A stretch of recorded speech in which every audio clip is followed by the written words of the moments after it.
Northern California's Bay Area. Here is the stage for a truly remarkable natural occurrence. Every year, a great migration is made by one of the world's most mysterious species. To reach this utopian destination, these unique mammals will instinctively embark on a nomadic journey from all corners of the world. This is the developer's Triceratops, or as it is more commonly known, the developer.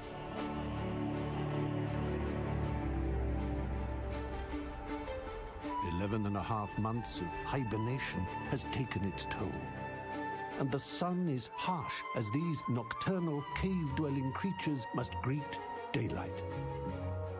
For most, this momentous migration is their first, while for a select few, the pilgrimage is a time-honored tradition. Originating in the remote garages of Silicon Valley, developers evolved at an unprecedented speed. To understand how, we must observe them here, in their sacred temple. And so, it begins.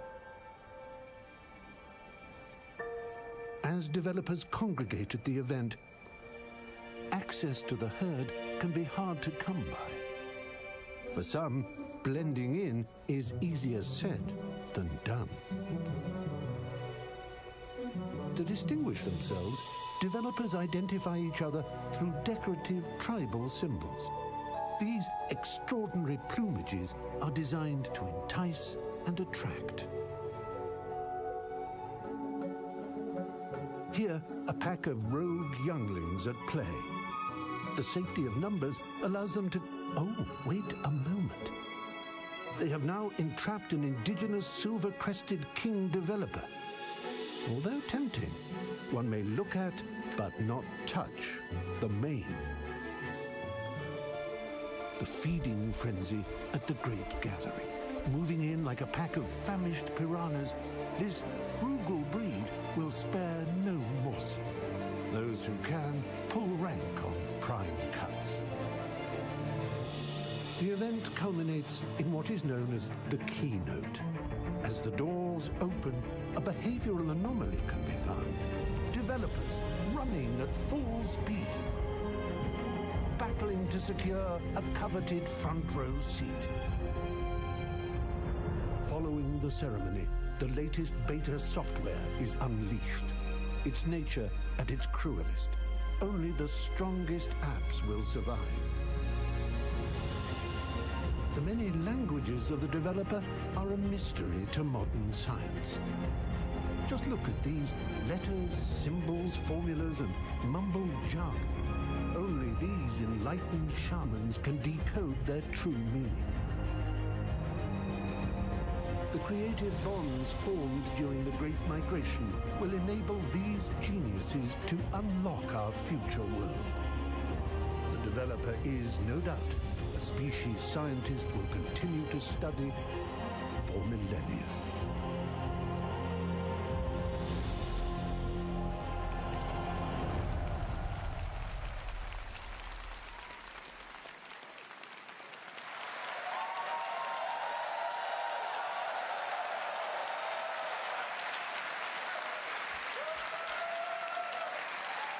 Good morning.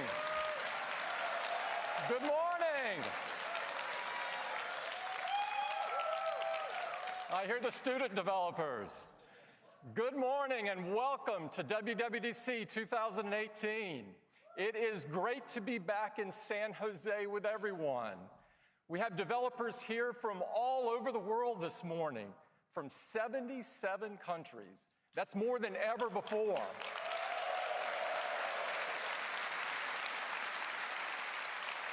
And I couldn't be happier to announce that we now have over 20 million Apple developers around the world. That's more than ever before.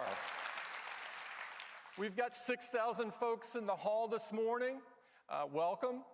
And many millions more watching online. Now, the way that developers get to share their amazing work is through the App Store.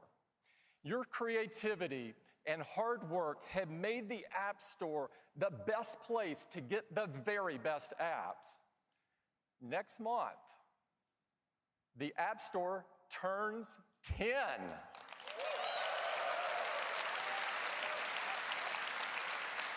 And in these 10 years, the App Store has fundamentally changed the way we all live.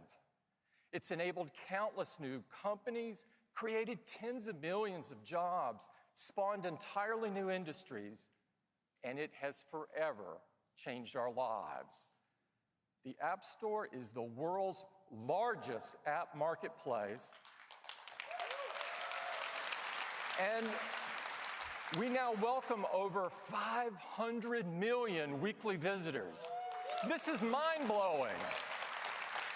It's the most incredible app marketplace that the world has ever seen. We're also happy to announce that this week, we're going to achieve another huge milestone. The money that developers have earned through the App Store will top $100 billion.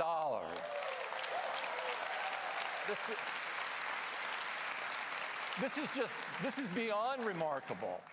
The App Store is clearly the best place for you to be rewarded for your hard work and creativity. Now, at Apple, we know that developers are a powerful group of creators, that they can achieve and they can develop anything that they can imagine with their code. We want more people to learn the power of code, and it all starts with Swift and Swift Playgrounds. We created Swift to make it so easy to learn to code that it was as easy as our products are to use. Swift is extremely popular. In fact, it's the fastest growing programming language out there. Now, Apple developers are already using it in huge numbers. In fact, over 350,000 apps have been written in Swift on the App Store. Now, we believe that coding is an essential skill and believe it should be offered by every school in the world. Now, learning to code has so many benefits. It develops problem-solving and critical thinking skills. That's why we created Everyone Can Code, with free teaching and learning resources so that everyone could learn to code. It's been so successful and is now available to tens of millions of students around the world. Just imagine what this new generation of coders will create. Whatever it is, I'm sure that it's going to change the world. At Apple, changing the world and making it a better place is what it's all about for us. We aim to put the customer at the center of everything that we do. That's why, together with you, the developer community, we're working hard to provide new and better experiences for our customers to help them live a better day. And these experiences, of course, are expressed through our 4 amazing platforms. Today is all about software, and we've got some very exciting updates across all 4 platforms. We're going to get started with iOS. iOS embodies our philosophy of putting the customer at the center of everything that we design. Every year, we deliver a major iOS update that brings awesome new features that will impact the world. To tell you all about what we have planned for this year, I'd like to introduce Craig Federighi. Craig. Hey, good morning. All right. Well, our next big release of iOS is, you guessed it, iOS 12. Now, our customers, of course, are going to receive iOS 12 as a free software update. Now, it's easy to forget now, but iOS pioneered this approach of helping you get more out of the device you already own through free updates. And some of those updates have been really quite profound, like the App Store, giving us a whole new way to discover and download apps, It itself was delivered via software update, as were the folders we used to organize those apps. And can you imagine living without Find My iPhone or iMessage with its end-to-end securely encrypted messaging, or the revolution in iPad productivity with slide over, split view, and drag and drop, or AR, changing the way we interact with the world around us, all delivered via software updates. And of course, we want to get these improvements to as many of our customers as possible. iOS 11 supports devices that were introduced as far back as 2013, like the iPhone 5S. And we just love the way customers race to update to our newest releases. In fact, half of our customers upgraded to iOS 11 in just 7 weeks. It's incredible. Now, as we stand here today, 81% of our over 1 billion active iOS devices are running our latest release. And now, when you look at the competition, well, it's hard to say they really have a software update model. So iOS has the fastest adoption of any operating system, but what's much more important to us is customer satisfaction. And we're thrilled to report that customer sat for iOS 11 is at 95%.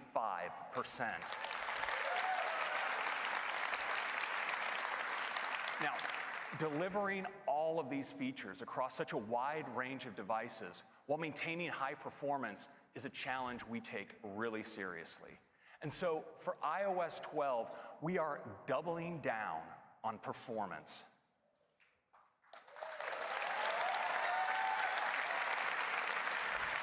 We're working top to bottom, making improvements to make your device faster and more responsive.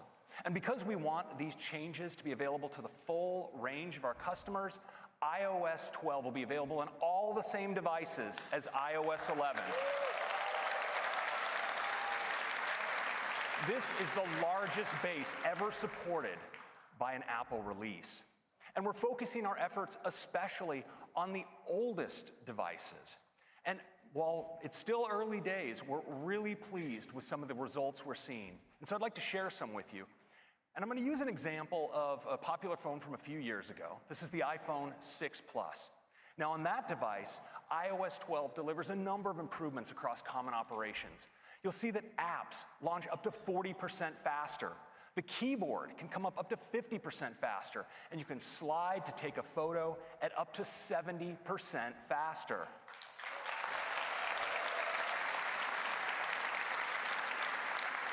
Now, our deepest focus this year is optimizing the system when it's under load. And that's where you need performance the most and where iOS 12 really shines. Now, we've put iOS 12 through our stress test, and we saw in those conditions share sheet coming up twice as fast and apps launching twice as fast. These are big, big improvements. Now, this took changes, thank you very much. This took improvements in many, many places in the system, and I want to highlight just one, and it starts with the silicon. You know, our tight collaboration with our chip team has enabled us to optimize iOS across the full range of our A-series silicon. Now, CPUs traditionally respond to increased demand for performance by slowly ramping up their clock speed. Well, now in iOS 12, we're much smarter. When we detect that you need a burst of performance, like when you begin scrolling or launching an app, we ramp up processor performance instantly to its highest states, delivering high performance, and then ramp it down just as fast to preserve battery life. Now, these are just some of the improvements that are coming to not just our older devices, but the full range of devices. And that's a quick update on performance.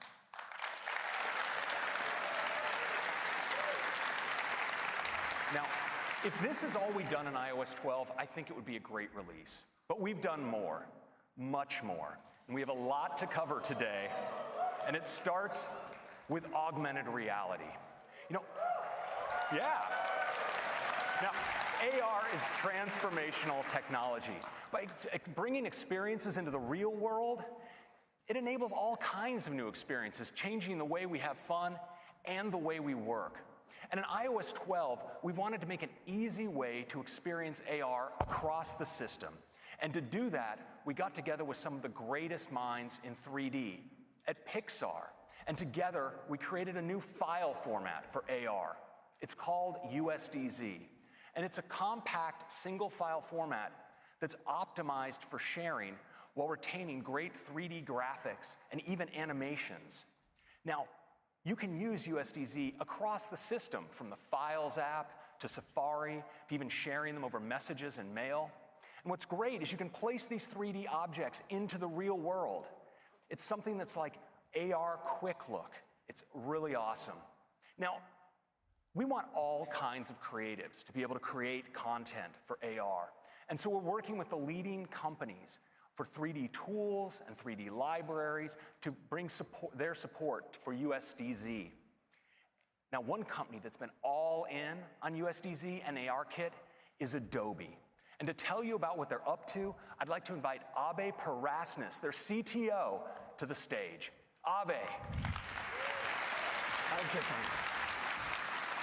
Thanks, Craig. It's great to be here this morning. So at Adobe, we believe augmented reality is an incredibly important technology. And with ARKit, Apple is by far the most powerful platform for AR. So earlier, Craig talked about USDZ format. It's actually a pretty big deal. There is now a way to deliver AR experiences across the entire iOS experience. And so today, we are actually announcing that we are going to bring native USDZ support to Adobe's Creative Cloud. With Creative Cloud, designers and developers will now be able to use familiar apps that they know and love, like Photoshop or Dimension, to create amazing AR content and bring it easily via USDZ. And of course, we're not going to stop there. We are going to bring the power of immersive design to Creative Cloud with a new set of services and applications, including a brand new iOS application that's going to let all of you design amazing AR experiences quickly. So you will be able to bring in images, videos, text, any object from Creative Cloud directly into a native AR environment. In fact, for the first time with Creative Cloud and iOS, you will have a what you see is what you get editing in AR. It's pretty cool. So come join us this afternoon, State of the Union, where we're going to give you a sneak peek of some of these new immersive design tools for the first time. Thanks. Back to you, Craig. Thank you, Abe. Now, a critical part of enabling AR is accurate measurement. And fortunately, the precise calibration of sensors in iOS devices and our tight hardware-software integration mean that we do this really well. And we wanted to enable everyone to take advantage of this capability. So we're introducing a new app, and it's called Measure. It makes it really easy to measure objects, detect rectangles and get their dimensions, and measure lines along surfaces. And I'd like to show it to you now. Now, in looking for something to measure, I ended up digging through the attic and came upon my old suitcase from my traveling days in college. A lot of memories in here. Now, I'm actually in the Measure app. You see, I can easily measure along this suitcase by just tapping and dragging out a line like that. And check that out. It's a measurement. Now, what's really cool is I can extend these measurements. So I can just tap, drag along another edge just like that, and even take it into full 3D by dragging down to the bottom like that. Isn't that cool? Now, I mentioned that we could automatically detect rectangles and show you dimensions of objects. So I have a photo here, actually. It's one my mom always wanted me to travel with of me as a baby. And so, you see, what I can do with Measure is it automatically detects the dimensions of that photo.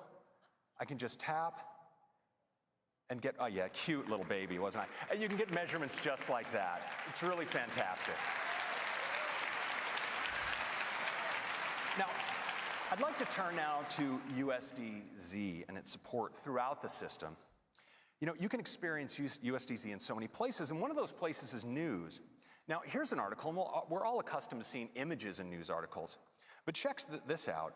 Here you see a USDZ asset, and I can just tap on this little 3D control and jump right in and experience it. You can see the amazing animations that are possible, and of course, it's fully interactive. So I can zoom in and pan. Isn't that amazing? Now, USDZ is also great in the web. So here I am at the Fender website, and they actually let you configure your guitar with the kind of finish and pickguard that you want. So I can select a configuration option here, and then I can see the guitar I've configured. So I'm just gonna tap in. Of course, I can see the guitar here, but wouldn't it be cool if I could see it in the real world, in its real size? Well, there it is. Check that out. I think I'm gonna capture that for posterity.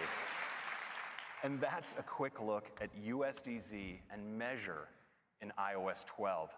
Next, thank you. Next, I'd like to talk about the key technology behind these augmented reality experiences, and that's ARKit. ARKit opens up the world of AR to hundreds of millions of users, making it the world's largest AR platform by far. And we're on a relentless pace of advancement with AR, and that continues today with ARKit 2. ARKit 2 delivers advances with improved face tracking, more realistic rendering, and support for 3D object detection and persistence, which enables launching into AR experiences associated with a particular object or a physical space, like starting a game built around a physical toy, or having a physical classroom serve as the foundation for a lesson that was authored in AR. But probably best is the support for shared experiences. Now, this delivers true multi-user augmented reality.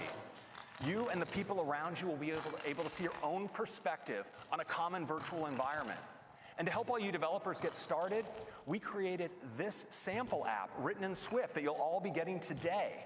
Now, check out how both players and even a third observer can all experience the same environment in real time. It's really fun.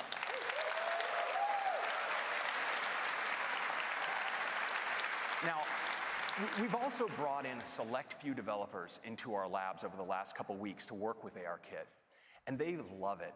Now, one of them is Lego, and what they've done is so fun, you just need to see it. So I'm pleased to invite Martin Sanders, Director of Innovation of Lego, to the stage to give you a live demonstration. Martin. That's great, thank you very much.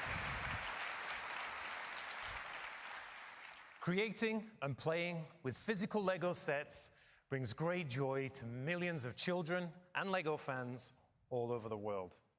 And now, with ARKit 2, we get to expand those creative possibilities like never before and take things beyond the physical.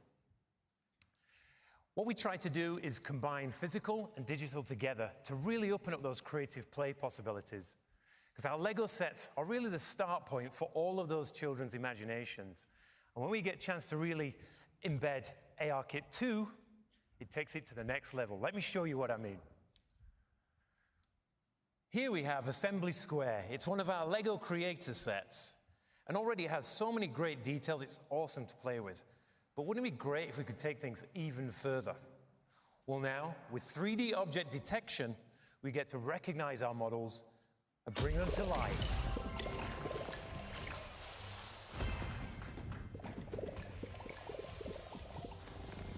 And just look at all of those rich details we can now bring into our sets. Because when we combine physical and digital together like this, it really opens up those creative play possibilities. And there's so much to do here. If you see these icons above people and objects, well, they represent missions and stories that we can explore. And with a world as rich and as immersive as this, who wouldn't want to play? So let's add a character. How about this little guy here? Welcome back. Let's go on an adventure. Awesome, let's go on an adventure. But going on an adventure with friends is often way more fun. So Anders, why don't you jump on in here? I'm always up for an adventure. Perfect. Because now, with ARKit 2's multi-user support, we get to play with up to 4 friends in the same space. Let's go ahead and add a few things from our collection, Anders. Okay, I will add a bank over here. Very nice, I like it. How about taking this for a spin? Ah, that's cool. Because just look at all those rich details you can see on the outside of the building and even on the inside. Yeah, I think I'm going to add this guy. He's definitely going to keep the bank safe. Oh look, my character's hungry. Let's take him over to the bakery. Well, let's see what they have. Because now with ARKit 2, we get to see inside our physical creations and check out all the details that were hidden before. Got a ballerina, a little music session going on, and looks like a bathroom or something. Oops, sorry. Moving on. Oh, another play trigger in the bakery. Let's see what happens when I click on this. Oh, that doesn't look too good. Anders, got a situation. I'm going to need your help over here. Okay. I've got a fire truck. Perfect. You put out those flames while... Oh dear. Somebody's got themselves trapped on the roof. So I'm going to use this helicopter to go and pick up these clowns. How you getting on down there, Anders? I'm almost done. Great, those guys are safe. And the flames look like they're almost out. Perfect, we did it. Yeah, and what? Good job, Anders. And we even unlocked a new item for our collection. But the fun doesn't need to end there, because with ARKit 2, we get to save our entire world back into our physical set and pick up where we left off. Right, that's awesome. So much fun. But what makes this truly amazing is that with just a single Lego creation and ARKit 2, it really opens up those creative play possibilities. So look out for more Lego AR experiences in the App Store later this year. Thank you very much, everybody. Isn't that great? So that's our update on AR in iOS 12. Next, I'd like to turn to photos.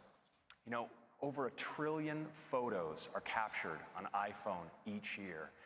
And photos is the best way to relive and share those moments. This year, we're making photos even better, and it starts with search. Search has powerful object and scene recognition. It lets you search for photos based on things like searching for cars, or dogs, or flowers, and it's a great way to explore your library. But in iOS 12, search now starts working for you even before you start typing with search suggestions.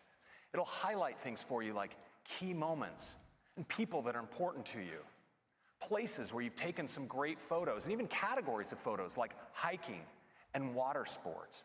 And search is much more powerful than ever. You can search for places by business name. So you could search for SF MoMA or even a broad category like museum. And Photos indexes over 4 million events by time and place, things like sporting events and concerts, and so you can search for them and find photos you took at those events.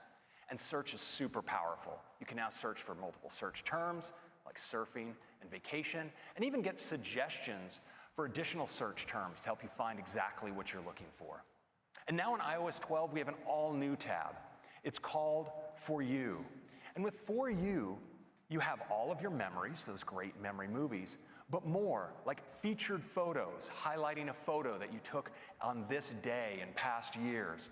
And effect suggestions, for instance, suggesting looping a live photo or applying a new portrait effect to one of your portrait photos. And we even highlight your shared album activity. Now, when it comes to sharing, there are many ways you can share photos, But our focus is on sharing great photos with the people you care about most. And that's why this year in For You, we've added sharing suggestions. So imagine you've gone out for a great dinner with some friends and you took some photos. Well, afterwards in For You, you'll see a suggestion like this to share those photos. If you tap in, you'll see that Photos is even recommending a set of photos from that set that you might want to share, and suggests who you might want to share them with, based in part by the people that appeared in the photos. When you share them, they're shared at full resolution out of your iCloud photo library, and when your friend receives them, something really magical happens. Their phone searches their libraries for other photos they took at that event and suggests that they share them back to you, so you both can end up with the full set.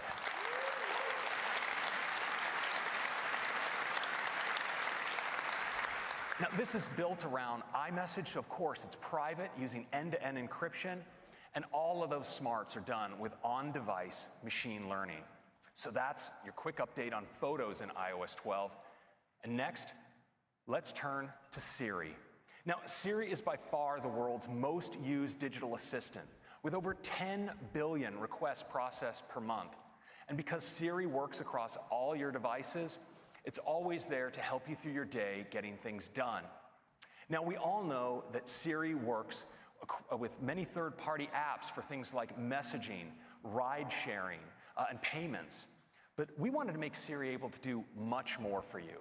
And we're doing that by taking advantage of the power of apps with a new feature we call shortcuts. Now, with shortcuts, any app can expose quick actions to Siri. Let's look at some examples. Now, say you have the Tile app because you're always losing your keys. Well, the Tile app can expose the option to add a shortcut to Siri. You can assign your own phrase, such as, "I lost my keys," would be a good choice. And when you then say it, Siri will automatically activate Tile and show you right in the Siri UI, start ringing your Tile just like that. It's really great. Of course, there's so many uses for this kind of thing. You could say game time to get your team's schedule from TeamSnap, or help me relax to kick off a meditation, or order my groceries to order your usual. You know, with millions of apps, Shortcut enables incredible possibilities for how you use Siri. Now, as you know, Siri is more than just a voice. Siri's working all the time in the background to make proactive suggestions for you, even before you ask. And now, with shortcuts, Siri can do so much more. So for instance, let's say you order a coffee every morning at Phil's before you go to work. Well, now Siri can suggest right on your lock screen that you do that. You tap on it, and you can place the order right from there. Or if when you get to the gym, you use Aptiv to track workouts, well, that suggestion will appear right on your lock screen. And this even works when you pull down into search. You'll get great suggestions, like say you're running late for a meeting, well, Siri will suggest you text the meeting organizer. Or when you go to the movie, suggest that you turn on Do Not Disturb. That's just being considerate. And remind you to call Grandma on her birthday. Just tap, and it'll dial the call for you.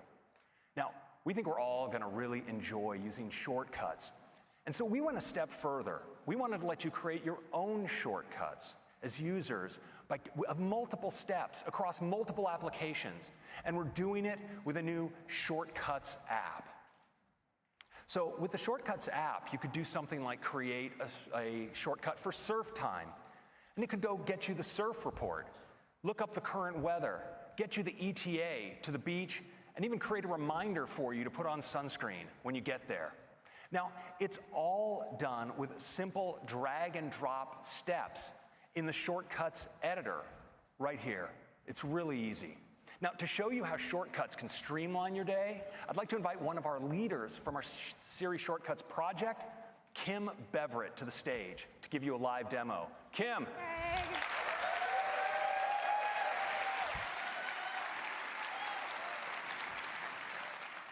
I am so stoked to show you Siri Shortcuts.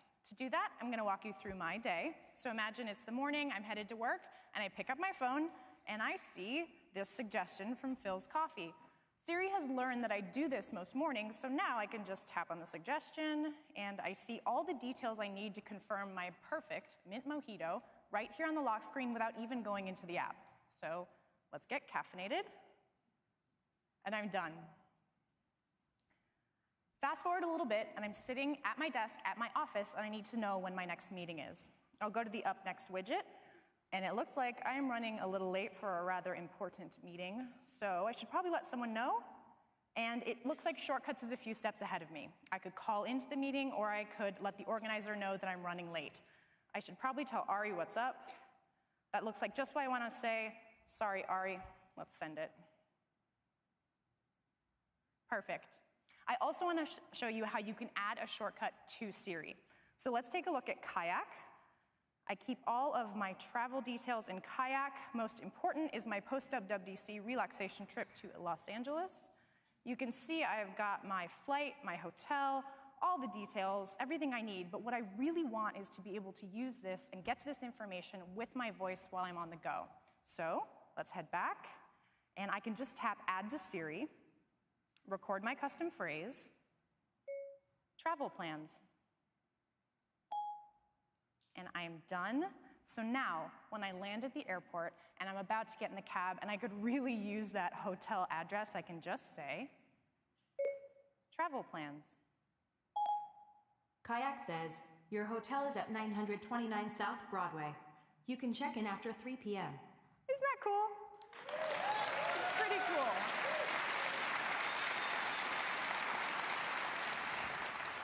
So I would love to be on that vacation, but I should, I don't know, probably finish this demo. So let's head back to work, and I can show you how the Shortcuts app can help me with my commute home. We start in the gallery, where there's hundreds of pre-made shortcuts that you can download, or we can hop over to the library, and I've got a bunch of shortcuts here, but I want to show you my heading home shortcut. You can see that it's just really a series of steps. It grabs my location and my travel time, and it sends my ETA to my roommate. It sets my HomeKit thermostat to 70 degrees, and it turns on my fan. And last, it gets directions home with Apple Maps with the best route to avoid traffic. Now, this is already pretty cool, but I happen to be an NPR News junkie, so I should probably just add that to my shortcut to save me some trouble on the ride home. Let's tap Search, and there's a bunch I can add here, but I can just tap Siri Suggestions, and there it is, Play KQED Radio. We'll drag this in, drop it, and we're set. I've already added this shortcut to Siri with the custom phrase heading home, so now, whenever I leave work, I can just say, heading home. You will get there in 1 hour. I sent a message to Cheryl. Your thermostat is set to 70 degrees, and I turned on the fan, playing KQED radio. Right? That's Siri Shortcuts in iOS 12. Thank you so much. Thank you, Kim.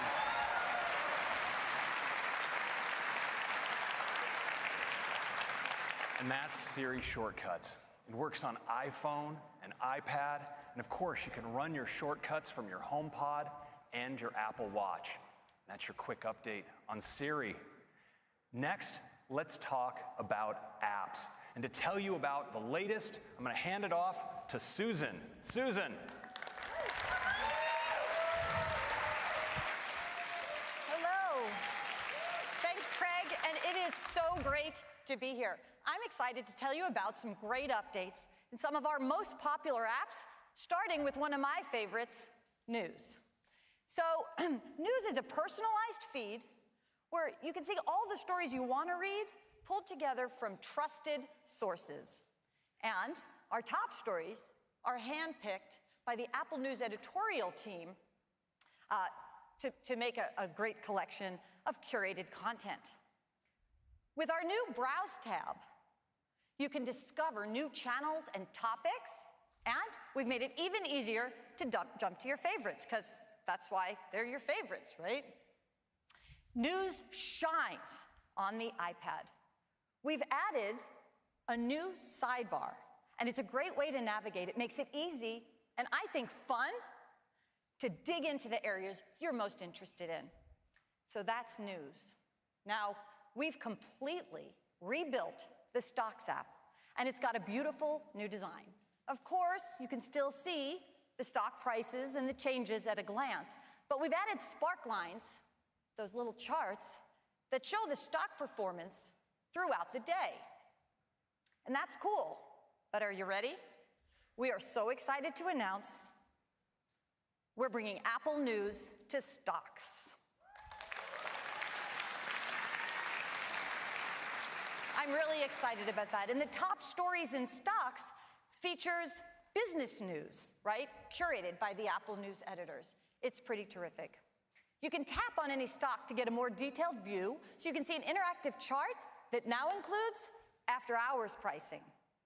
And you see relevant headlines from Apple News curated by our Apple News editors. So it looks great. And if you tap on one of those headlines, you'll see the full article without leaving the app. And of course, it's formatted to look gorgeous on the iPhone. Now, with iOS 12, we're bringing Stocks to iPad. It's pretty great, and we take advantage of the larger display so you can keep your eye on your stocks on the left while you browse through your financial news. It's a pretty great experience. Next up, voice memos. We've also completely rebuilt voice memos to make it even easier to use. And we're bringing voice memos to the iPad for the first time. Importantly, we've also added iCloud support, so your recordings stay in sync across all your devices. We think iPad users are just gonna love this. And we think that iBooks is the best way to discover and experience ebooks, as well as audiobooks. And with iOS 12, we're introducing an all-new design.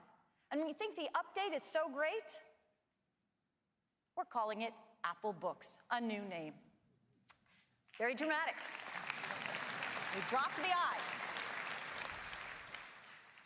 Apple Books has some great new features. For example, Reading Now, with a preview that makes it really easy for you to pick up reading right where you left off. And there's so much more, including a stunning new store that makes browsing through your ebooks and audiobooks better than ever. We love these updates, and we think you will too. But we also have a smart and safe way to use your apps in the car. I think you know I'm talking about CarPlay. CarPlay already supports third-party audio and voice messaging, voice calling and messaging apps. You probably know that. But what you might not know is with iOS 12, CarPlay will also support third-party navigation apps.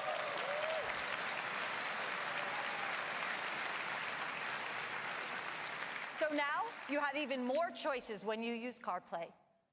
That is a really quick look at some of our app dates. And Craig, back to you. Thank you, Susan. Well, now I'd like to take a moment to talk about something that's on a lot of people's minds lately. You know, iPhone and iPad are some of the most powerful tools ever created for learning, exploring, and keeping in touch. But some apps demand more of our attention than we might even realize. They beg us to use our phone when we really should be occupying ourselves with something else. They send us flurries of notifications, trying to draw us in for fear of missing out. And some of us, it's become such a habit that, we might not even recognize just how distracted we become. Well, we've thought deeply about this. And today, we're announcing a comprehensive set of built-in features to help you limit distraction, focus, and understand how you're spending your time, and balance the many things that are important to you. Now, it starts with Do Not Disturb. There are times of the day, or times when you just don't want to be disturbed, and one of those, of course, is at night. Sometimes you wake up in the middle of the night and you look at your phone, maybe just to check the time, and you're confronted with something like this. Barrage of notifications that spin you up and keep you from falling back asleep. And so we're introducing Do Not Disturb during bedtime, where all you'll see is this. nothing to get you spun up. And in the morning, yeah.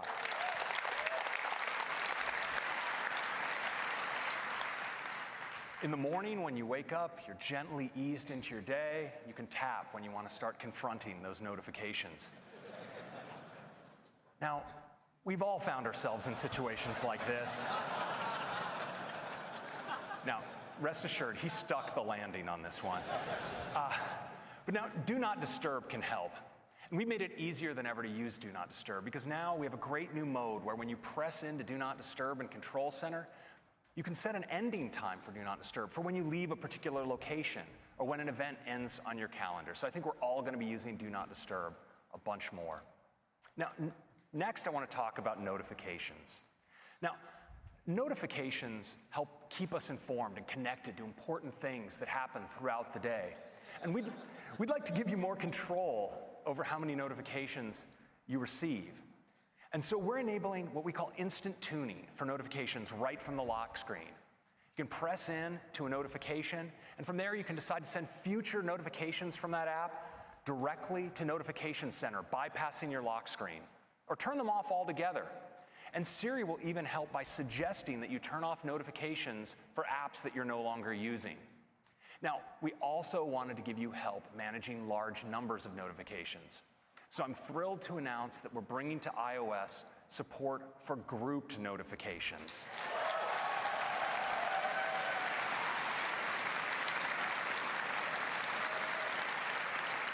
Notifications are grouped not just by app, but also by topic and thread. It gives you a great overview of the notifications you've received. You can tap in and look at a particular group, but of course, just as important, with a single swipe, you can triage a whole group of notifications away. So that's notifications. Now, in addition to these great features for helping you limit distractions, we wanted to go further. And it's with a feature we call Screen Time. Screen Time empowers you with both insight and control over how you spend your time. And it starts with reports. Every week, you get a weekly activity summary that details how you used your iPhone or iPad. You tap in, and you get to view your full activity report. It's really detailed. You get deep insight on how much time you're spending, where you're spending it, and even how your use breaks down during the day or the night. You get a summary of the time you're spending in apps, how much time you're spending, how often per hour you're picking up your phone and what's drawing you in, and what apps are sending you the most notifications. Now, equipped with this insight, you can make decisions about how much time you want to spend with your device each day. But we know there are people who would like a little extra help in managing their use of apps. And for them, we've created app limits. So if in your activity report, you see an app where you might want to be spending a little bit less time, well, you can set your own limit. And then during the day, when you're using the app, you'll receive a helpful notification letting you know time is almost up.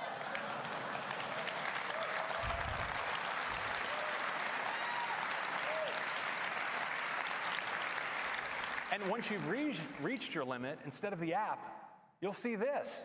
It's time to move on. Now, we'll let you grant yourself an extension if you want, but we'll give you a reminder later to move along. Now, this is also in sync across your iPhone and iPad, so your limits apply to your total usage. And we think this is going to be helpful for many people, but especially for some kids. And we know this is something that can help families achieve the right balance for them.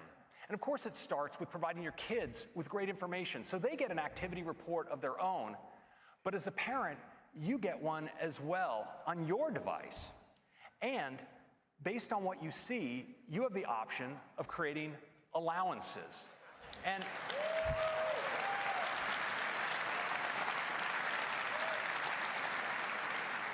now, you have many options. One of them is downtime, time when you want your kids to unplug altogether, for instance, at bedtime. And you can also limit your kids' time in apps by category or by individual app. Now, there's some apps you may want to always allow them to use. For instance, you may want them to be able to get at the phone at all times so they can contact you. Or you may want to give them access to educational apps. And you can also limit access to only movies, apps, and websites that you deem age appropriate. Now, this works, of course, across their iPhone and iPad, and it uses family sharing, so it's super easy to set up. And you can manage it all remotely from your parental device. And so that are some great screen time and some great features to help you better manage your time.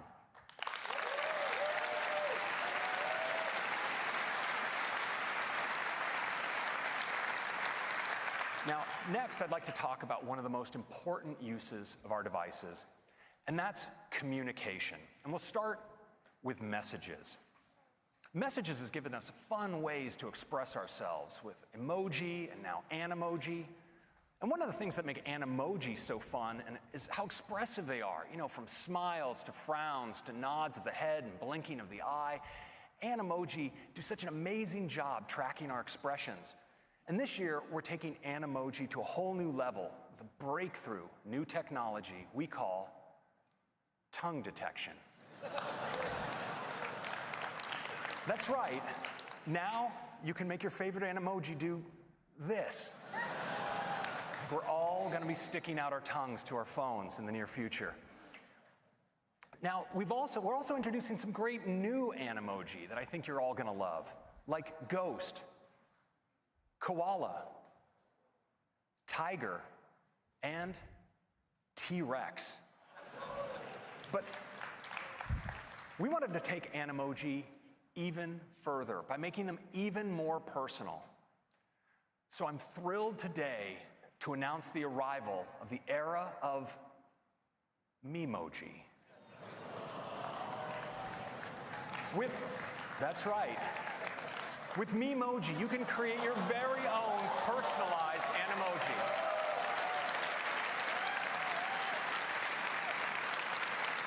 Now, these Animoji can look like you or the real you. And we've worked hard to build a deep set of customization options to let our customers create an incredibly diverse set of Memoji. It's really incredible what you can create. And we've designed a beautiful new experience to create these Memoji that makes the process fun and easy.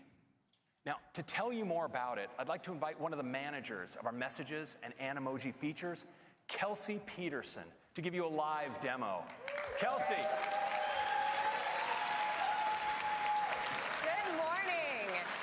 I cannot wait to tell you what's new with messages. Let's get started with Animoji. First, you need to meet the newest members of the team. We've got a new cat in town, our tiger. She's so cute. And now, my personal favorite, the koala. Oops. Just getting excited, scrolling through here. They can't all be cute and cuddly though, so here's our T-Rex. And we have our very own friendly little ghost. So much fun. And if I swipe right, here's where I can create my very own Memoji. Let me show you just how easy it is. I recently chopped my hair, so I want one that matches the new me. So I've selected a skin color, and now I'm trying to figure out just the right amount of freckles. It's a real Goldilocks scenario. Yeah, these are just right. Okay, on to the main event. There are so many hairstyles to choose from. First, I'm gonna grab my color, and then like I said, I need to go a little bit shorter. All right. Nope, this is the one. Now that I'm all set, I can of course select my eye color. And what's really amazing is as I'm making changes, the character up above is coming to life. There are tons of options for me to customize. I could add earrings, but what I really want is a great pair of sunnies.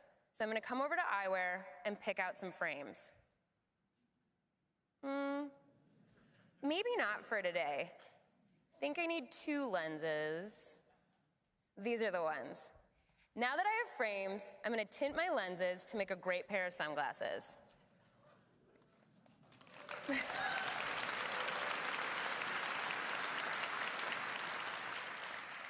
Perfect. Okay, I think I'm all set. I'll tap done, which saves my brandly created Memoji right here into the drawer alongside the rest of my team. And that's how simple it is to create your very own Memoji.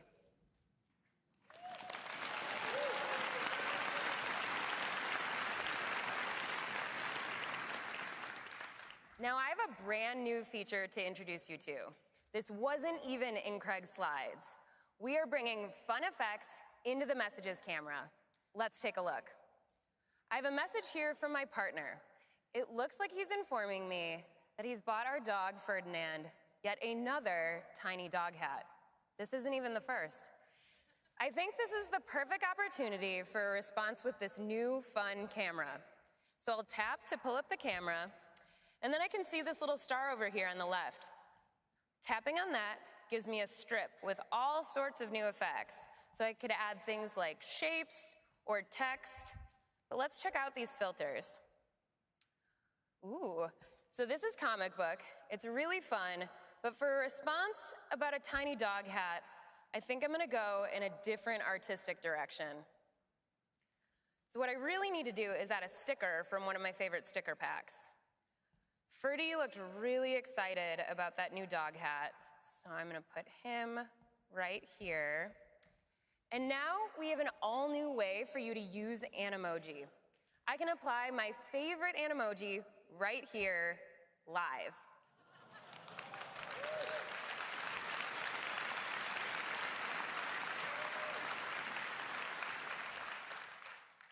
Here's the Memoji I just created, but I actually have just the one. It's of me in a very similar red hat, which is kind of perfect for twinning with my pup. So I'm gonna set up my shot, snap, and send. And that's a demo of the fun new effects and messages. Back to you, Craig.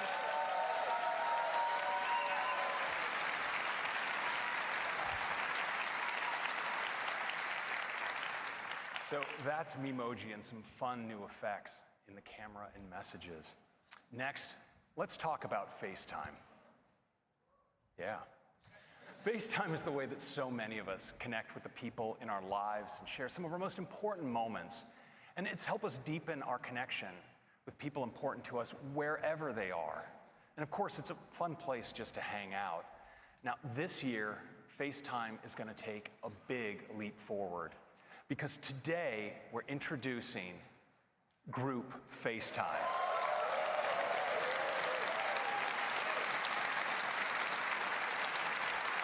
Now, you'll be able to FaceTime with 2 people, 3 people, actually up to 32 simultaneous participants.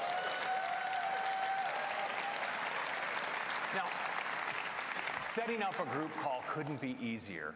Just instead of typing one person's name, you can do many. You can ring them by tapping audio or video. But we also introduced a great new way, because FaceTime is now integrated into messages. So you can quickly go from a group chat you have going directly in to a group FaceTime. And members of the group can join in and drop out at any time. It's really great. Would you like to see it?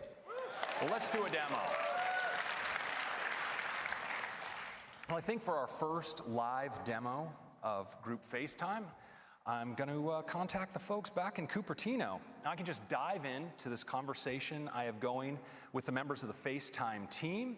And it looks like actually they're already on a group FaceTime call, so I'm just going to join right in.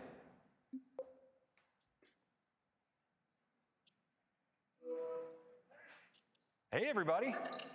Hey, Craig. Now check it out. So it's this beautiful FaceTime UI. We have these big, gorgeous tiles right up front where you see some of the leaders of the FaceTime team. And down at the bottom, there's an area we call the roster that contains everybody else. And of course, I'm right there in the lower right-hand corner. Hey, Craig. Wait, am I on the big screen?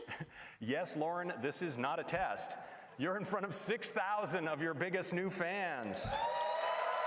Give it up for Lauren. Now, what you probably noticed is when Lauren spoke, her tile automatically got larger to reflect her prominence in the conversation. This is totally automatic. Hey, Roberto, how's it going back there in Cupertino? I'd say it's going pretty well. And Lauren, sorry for stealing your spotlight. So this works, of course, for people in the roster as well. When they speak, they come forward. Hey, Christopher, you ready to make your big entrance? Finally, my moment has come. Hello, world.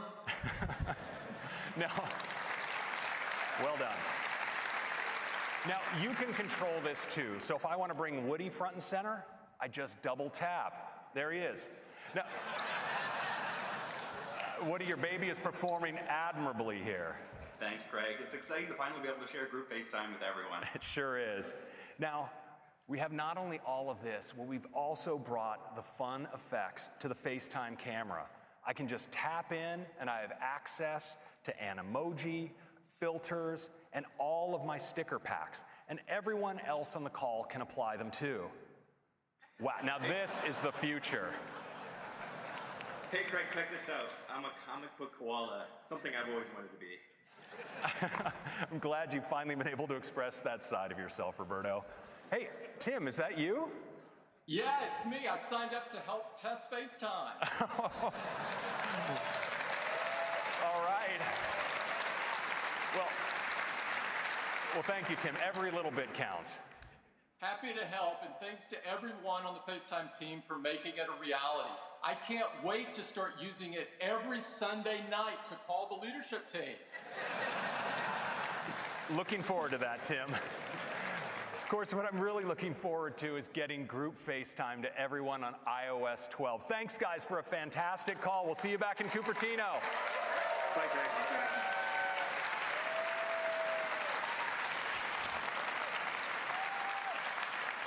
So that's group FaceTime. It works on iPhone, iPad, and Mac, and you can even answer in audio on your wrist on your Apple Watch. So that's FaceTime and messages, and this is iOS 12. Improved performance, new AR experiences, Siri suggestions, screen time, Memoji and fun effects in the messages camera, and group FaceTime. I hope you like it. I'm going to hand it back to Tim. Thank you. Thank you, Craig.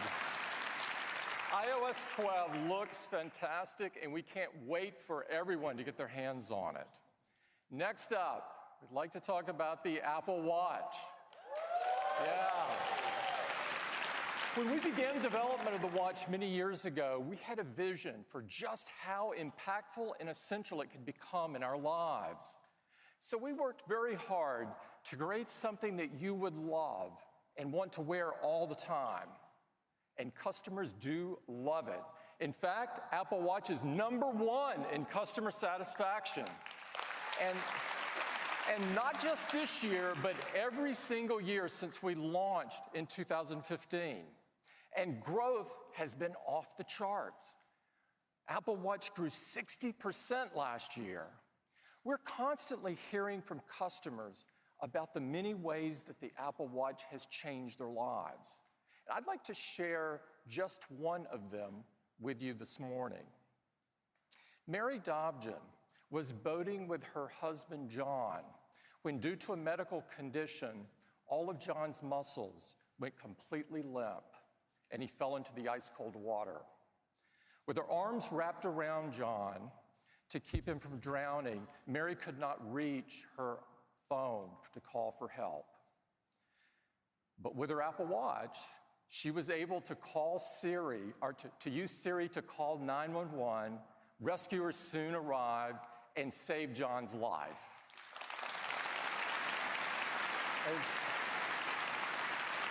As Mary told us, if it wasn't for my Apple Watch, he really would not be here today.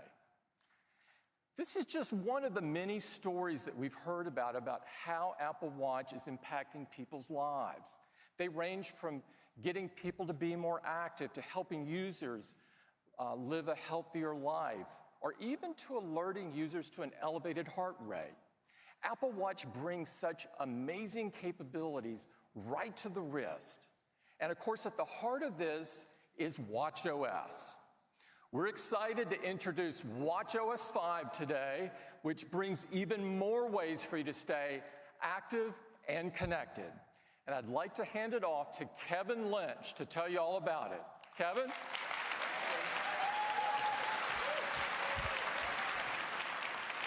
Good morning. You know, stories like that about how Apple Watch is supporting people around the world in even extreme situations like Mary and John's, but also in their daily lives, is really super motivating to us as a team. And there are things you do every day that shape your life. And Apple Watch has two key areas it's working to help you support those activities every day. First, staying active to increase your well-being and health. And second, being connected to the people and the information that you care most about. We're moving watchOS forward in both of these areas. Let's start with health and fitness. Now, much of the power in the health and fitness features that we put in Watch are really empowered by the investment we do to make sure the data you see is accurate. The data from our custom-built heart rate sensor, accelerometer, gyro, GPS are all thoroughly validated. In fact, from our fitness lab, we've studied over 6 terabytes of data, where 12,000 study participants logged over 90,000 hours of sessions. They actually burned 2.3 million calories doing this. We believe this is the largest biometric data collection of its kind. And we take this information and we work to integrate this seamlessly with the user experience. So when you raise your wrist and you look at your activity rings, the information is not only accurate, but it's also meaningful to you. And we really love hearing about your focus on closing these rings. And we really enable this through a number of ways in Apple Watch. First, of course, we do daily coaching, so you can see what your goals are for the day. We also support celebrations when you achieve your goals. And we have special edition challenges, like the most recent Earth Day challenge that we did. And on a monthly basis, we do monthly goals that are personalized to you. And of course, the Activity app also supports activity sharing, which has become one of the most popular features of the Activity app. Many of you love the excitement of good old-fashioned competition, though. So in watchOS 5, you can challenge any of your activity-sharing friends to a 7-day competition whenever you would like. And if they accept, you each try to win the week by closing your rings and earning points. You earn 1 point for each % of a ring that you close. And while you're in the middle of a competition, your progress notifications are updated to not only show you the progress your friend's making, but also where you stand in the competition. And when you win, you receive a new award. We're really excited about this addition, and if you're competitive, it gives you a whole new way to enjoy the Activity app. Now, when you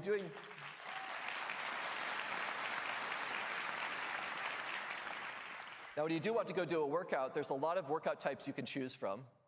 And they all have custom algorithms to measure things like calorie burn, pace, distance, elevation gain. And when you're swimming, it even counts laps and detects what swim strokes you're using. And with GymKit, your metrics are in sync with your favorite gym equipment.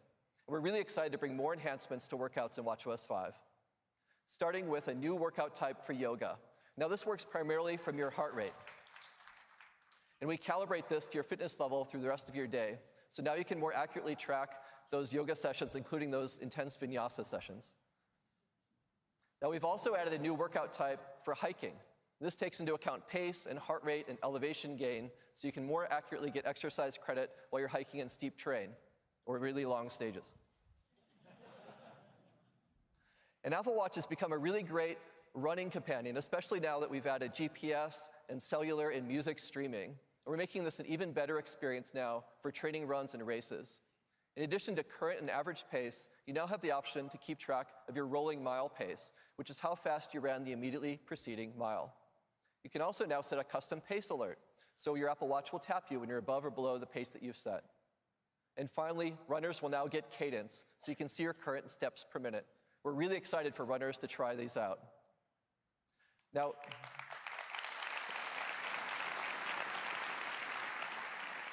Now, there's sometimes when you forget to start a workout on Watch, but you've started working out. And to solve this now, we're adding automatic workout detection.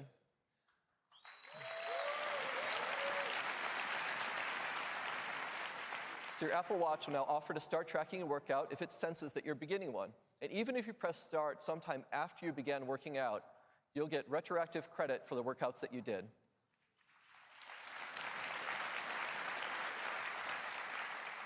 And these start alerts will support all these great workouts on Apple Watch. Now, when you reduce the intensity of your movement or your heart rate decreases, but you forget to end your workout, of course, Watch will also detect that and suggest that you stop.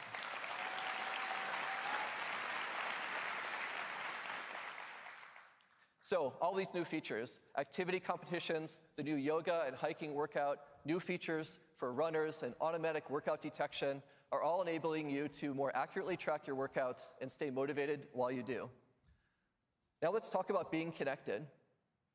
Apple Watch enables you to remain in the moment while also easily connected to the people and information that you care about. And the introduction of cellular made this even better. You can stay connected even when you're going out for an evening, running some errands, or even going for a swim.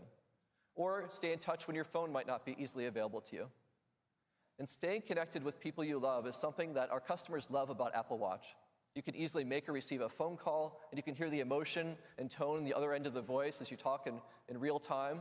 Or you can use messages to have impromptu, short conversations with loved ones in a message thread. In watchOS 5, you'll have an entirely new way to communicate on your watch. That's real-time voice, but with the spontaneity of short messaging. Did you steal my chips? Maybe. I cannot wait till you go to college. Introducing Walkie-Talkie.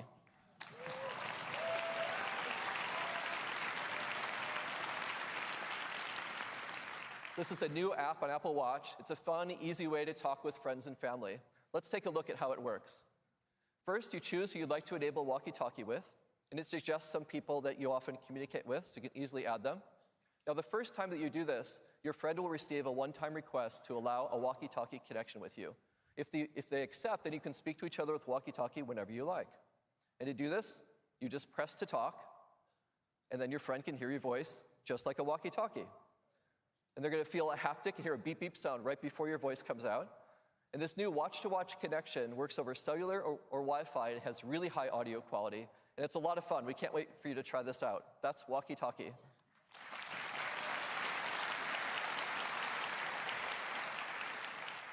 Now, last year, we introduced a Siri watch face, which presents the right information to you at the right time. And Siri does this using machine learning, so it's going to get better at predicting your actions over time by combining inputs like the time of day, your location, your daily routines, or which apps you use when. We're making some great enhancements to the Siri watch face now. First, we're adding new content. So now you can get live sports scores, you can get commute time home or to work, or you can see your heart rate, for example, after a workout, or your resting heart rate. And we're also adding Siri shortcuts. Those shortcuts you saw coming to iOS 12 are also going to be available in watchOS. So in addition to getting relevant information, you'll also receive predicted shortcuts right on the Siri watch face. So at a wrist raise, you'll be able to directly do things like turn on your leaving home scene, or start an outdoor walk, or play your favorite morning playlist. And these shortcuts appear based on whether you typically do those actions at those times. So super easy now to just tap and do those actions. Also, for the first time, you can now use third-party apps on the Siri watch face. So now you can see both relevant content and shortcuts from your favorite apps.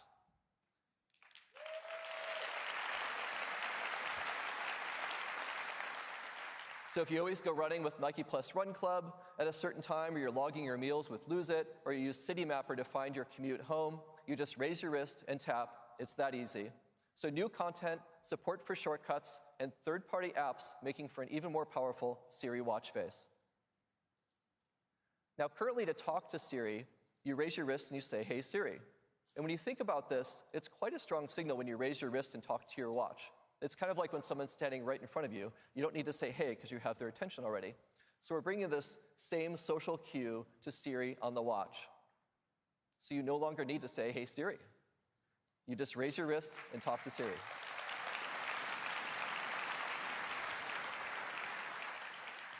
Now, we're also bringing a number of improvements to notifications, which are now more actionable and interactive. So, for example, with this notification from Qantas, you can check in and share your flight details right from the notification.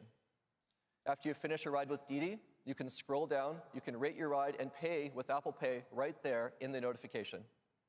And with this one from Yelp, that your table is ready, if you need a bit more time, you can extend the reservation out a bit just by tapping here. So super easy now to interact right in place inside notifications. We've also improved our message notifications. Today, if someone sends you a web link, you aren't able to view it on your wrist. With watchOS 5, we've integrated WebKit, so now you have the ability to view web content in mail or messages. You can even tap on that link. Yes, and to easily view things like menus here. And while we think full browsing doesn't make sense on your wrist, there are times you get content you'd like to see it right in the moment, and now you'll be able to do that in watchOS 5. And the contents can be formatted for the small screen, and where reader mode's available, it uses that on the watch. So WebKit on watchOS.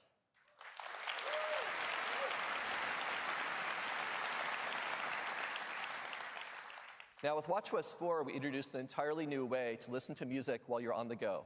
You can stream 48 million songs on your wrist with Apple Music, or you can listen to automatically synced and curated playlists. And now, with watchOS 5, we're giving you even more to listen to.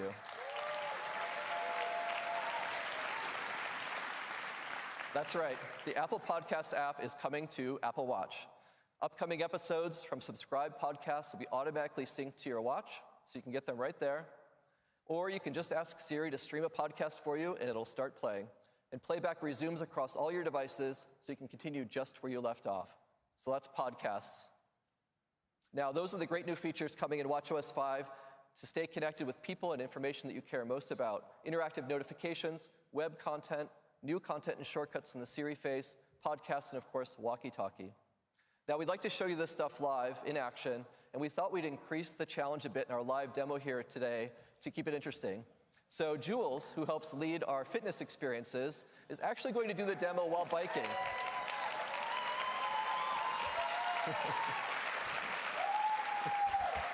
So Jules has expertise in coaching, and she knows how to move and demonstrate and motivate all at the same time. Take it away, Jules.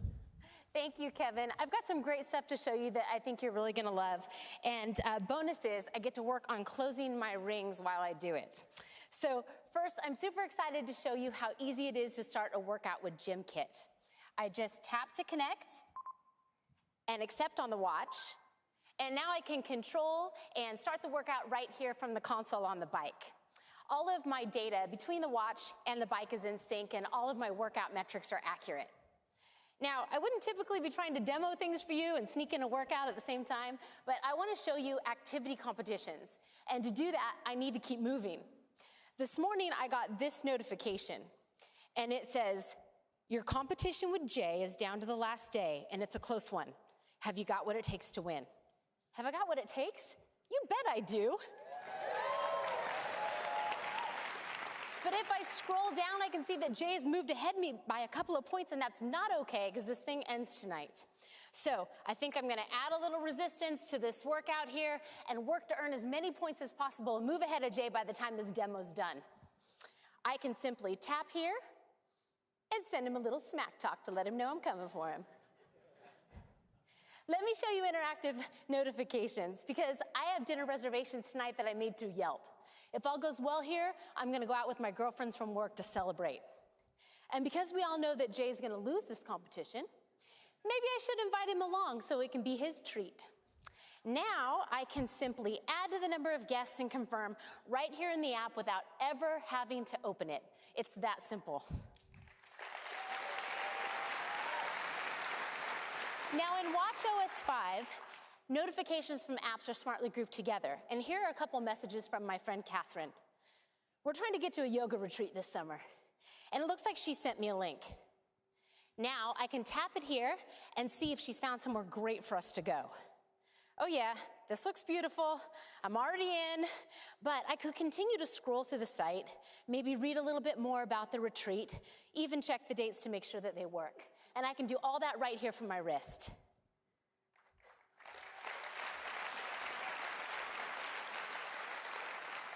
Let me show you the enhancements that we've made to the new Siri watch face. At the top here, you see the workout that I'm in right now. And when I'm ready to get back to it, I can just tap. Next up is Glow Baby, because it's about this time each day that I check the app to see if my husband has logged our 1-year-old's nap. Oh, good job, baby. He slept 2 hours. And you parents know that good naps equal good nights, so I'm looking forward to that. All right. As I scroll through my day, I can see my next meeting. I can see traffic and directions to places that I'm going later today. Here's that dinner that Siri found in my calendar. And waiting for me at the end of my day is a shortcut to my evening meditation with 10% happier. Nice. Now, I want to check back in on this competition, but I thought it might be a good idea to get a little moral support from my #1 fan. And you heard Kevin say how walkie-talkie is so great for staying in touch with close friends and family. So I set my daughter up with walkie-talkie so that she can help demo what it's like to receive one and maybe give me a little bit of love up here. Oh, there she is. Mommy, I see you on TV. Isn't that fun? How am I doing? So good. I know you'll beat Uncle Jay. Hashtag mommy for the win. Thanks, Peach. I love you.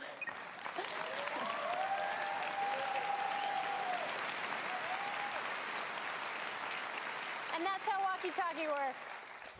All right, the time is now to check in on this competition and see if I have done enough to pull ahead. I'm gonna tap into activity and swipe over to see the score. Oh, yes. Sorry, Jay, but the day is still young. Thanks, everybody, and back to you, Kevin.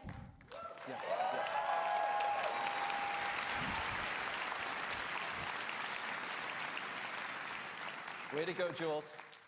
So in watchOS 5, we've enabled even deeper integration on the watch for apps, enabling them to work right in the moment.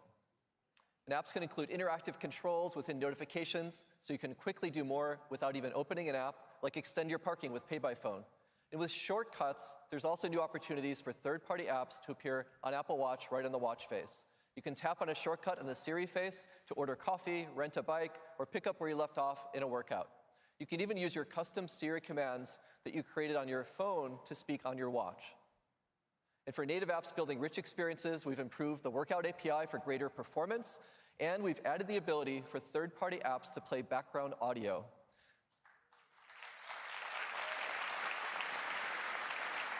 This enables you to easily sync things, of course, like audiobooks, favorite playlists, guided meditations, right to your watch, and they'll be able to play continuously in the background. Now, there's so many other features coming in watchOS, including things like the ability to customize the button arrangement in your control center, or you can add an air quality complication to your watch face. But one really exciting one is student ID cards. You're going to have the ability to add your student ID card to Wallet on your iPhone and Apple Watch. And this works by simply holding your watch near a reader. Anywhere you can use your student ID cards on and off campus, you can get access to places like your dorm or the library or events on campus. You can even pay for things like snacks or laundry or dinners. And this works with your watch or your phone, and it will be available this fall, starting with these universities, and will expand to more campuses over time.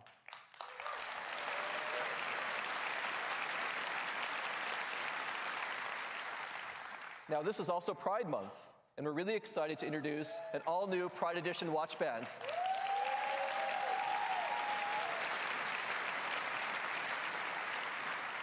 And we didn't stop there. We made a beautiful new face that matches perfectly with the band.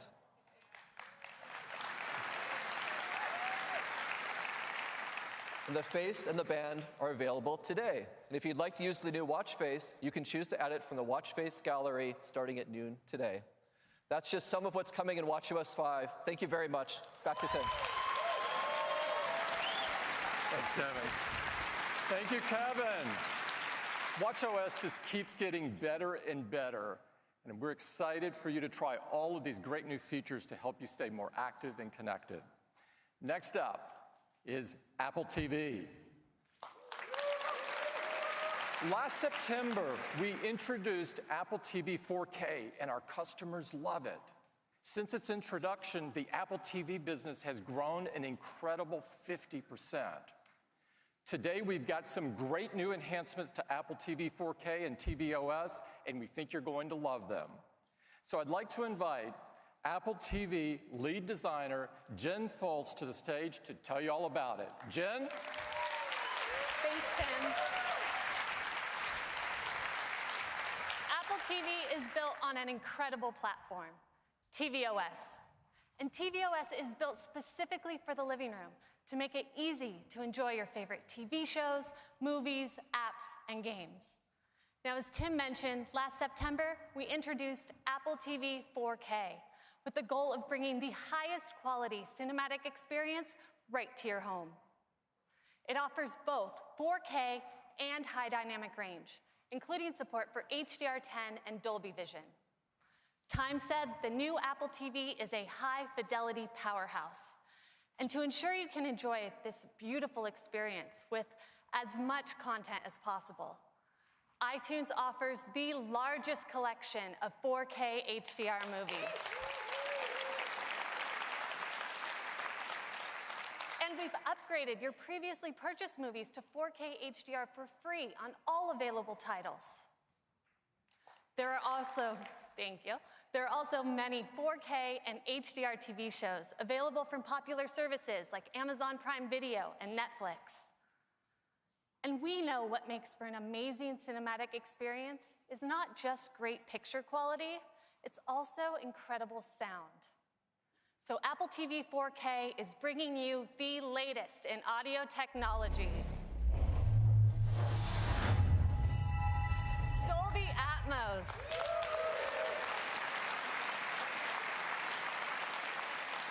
With Atmos, you get room-filling sound, the perfect complement to the stunning visuals of Apple TV 4K. Now, what makes Atmos so special is that unlike a traditional surround sound setup where sound is assigned to channels like the left or the right, Dolby Atmos has the ability to completely immerse you.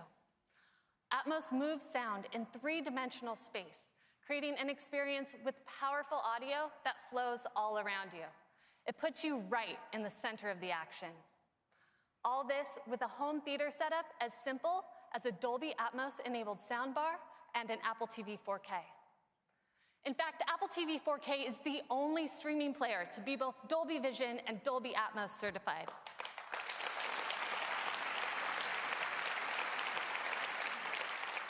And this fall, iTunes will be bringing you the largest collection of Atmos content anywhere. And just like with 4K HDR, your iTunes libraries will be upgraded to include Dolby Atmos on all supported titles for free. Now, of course, these movies and so much more are available in the Apple TV app. The Apple TV app is the center of your video experience, a single place to find and watch what you love across your favorite apps. It's on Apple TV, iPad, and iPhone, where you can find not only on-demand TV shows and movies, but also live content, including sports. The Apple TV app now offers a huge range of live sports. And we've added live news to make it even easier to stay current. The addition of live sports and news providers brings the coverage of the TV app to over 100 video channels, giving you a massive selection of content all in one place. With all this, Apple TV is the best box to connect to your TV. And that's now more true than ever, as more and more cable companies fundamentally shift how video gets to your TV.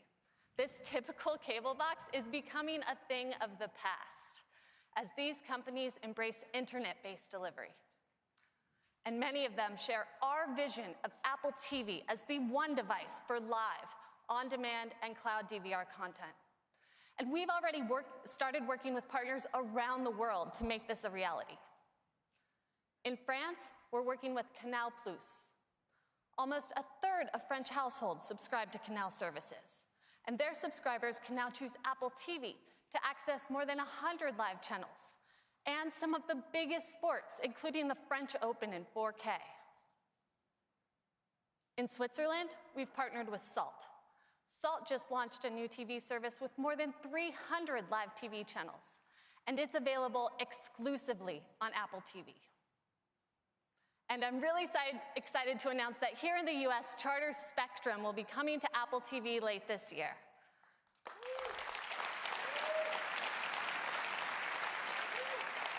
That means that up to 50 million homes will be able to choose Apple TV to access all their live channels and thousands of on-demand programs. And they'll be able to use Siri and the TV app to get access to their TV service, not only on Apple TV, but on iPhone and iPad as well. Now, with nearly any cable subscription, you can get access to dozens of video channels, like ESPN, Showtime, NBC, and many more.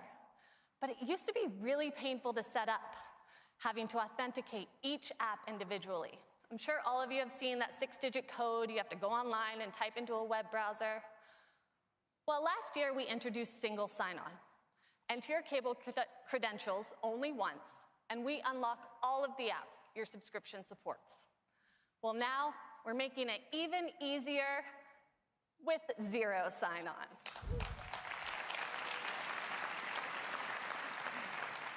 So now, if you're on your TV provider's broadband network, we'll securely and automatically unlock all the supported apps included with your TV service.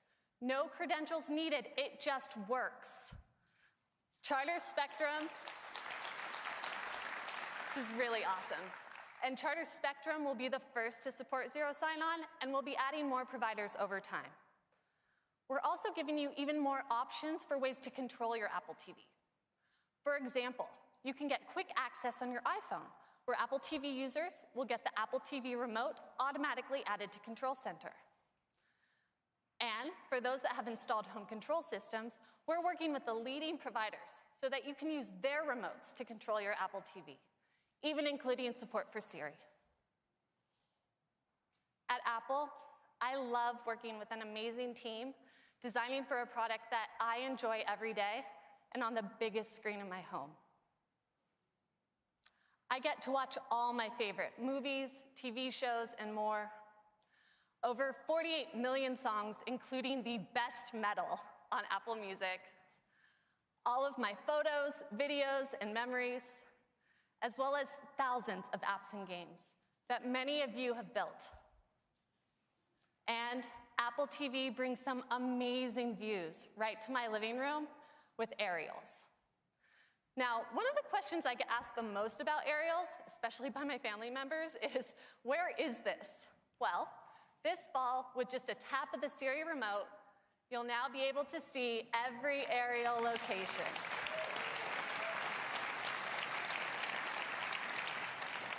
And you can even swipe between locations, so you can see even more. And today, I have an incredible new location to share with you. For the past year, we've been collaborating closely with an amazing partner, filming some stunning footage from around the world with a very unique vantage point. And here it is. Earth.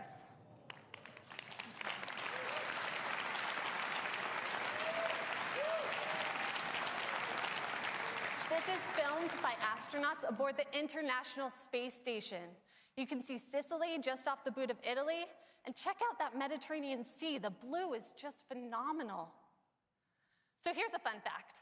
The space station makes an orbit every 90 minutes. So that means they get 16 sunrises and sunsets every day. And with all those sunsets, nighttime can be particularly stunning, the way those urban areas pop with light. Here we are flying over South Korea toward Japan. You can see Tokyo coming into view at the top, some distant stars, and even the upper reaches of the Earth's atmosphere, which is that orange band enveloping the Earth.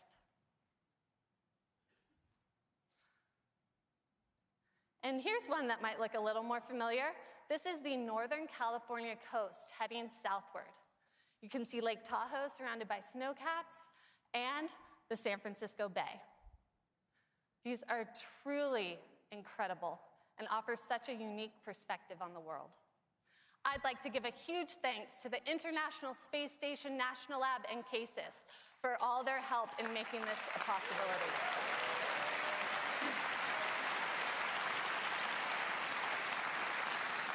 These are going to look incredible at home in 4K HDR. So that's tvOS.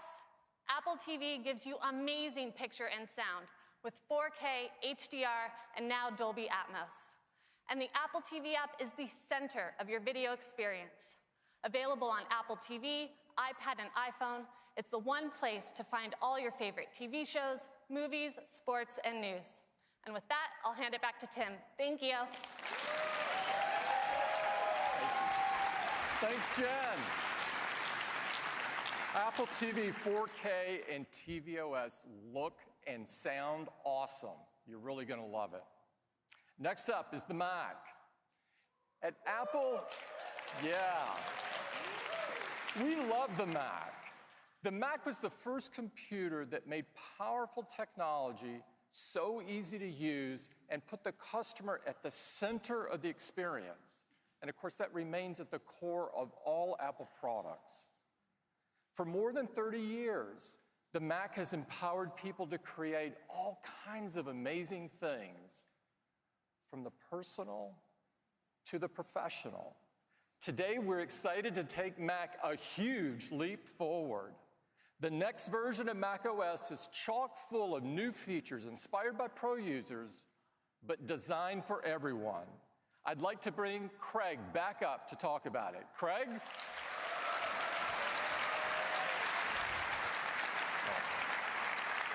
Hello again. It's true that macOS is the heart of what makes a Mac a Mac.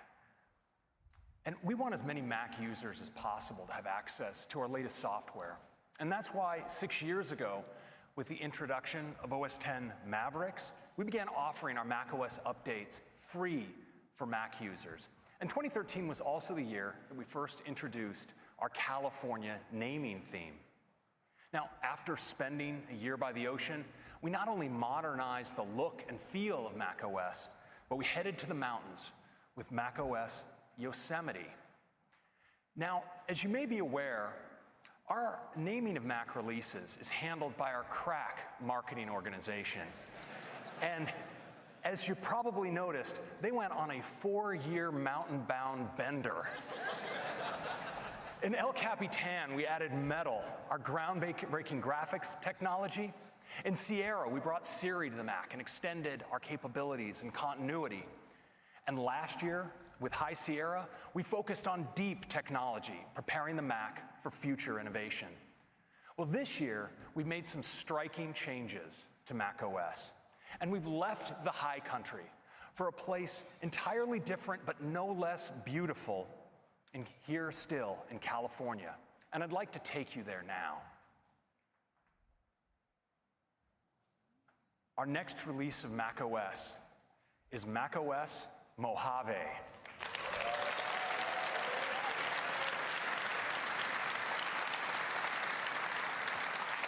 Now, Mojave is beautiful during the day, but what really captured our imagination was the beauty of the desert at night. And this inspired one of our most distinctive new features, and I'd like to show it to you now.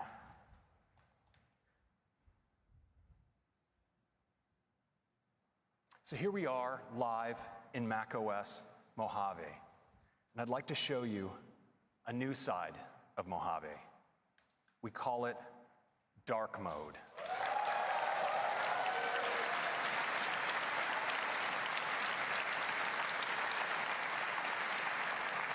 Now, as you see, dark mode is not just about the dock or the menu bar. It extends to your Windows Chrome, your sidebar, and even the content of the windows. And it's so great for pros. It makes photographic content absolutely pop off the screen. It's just gorgeous. So nice. And this is great not just for photography, but when working on presentations or documents. It's also great doing ordinary things if maybe you're working in a dark environment. You just look at calendar and even mail in dark mode. It's so great. And I think some of us are going to want to run dark mode just because it's so cool. I mean, your emoji look great. Your photos look great. I mean, check out your album art in music or your For You feed in Apple Music. But I think one audience that's going to especially appreciate dark mode are some of you here in this room, our developers, because Xcode looks fantastic in dark.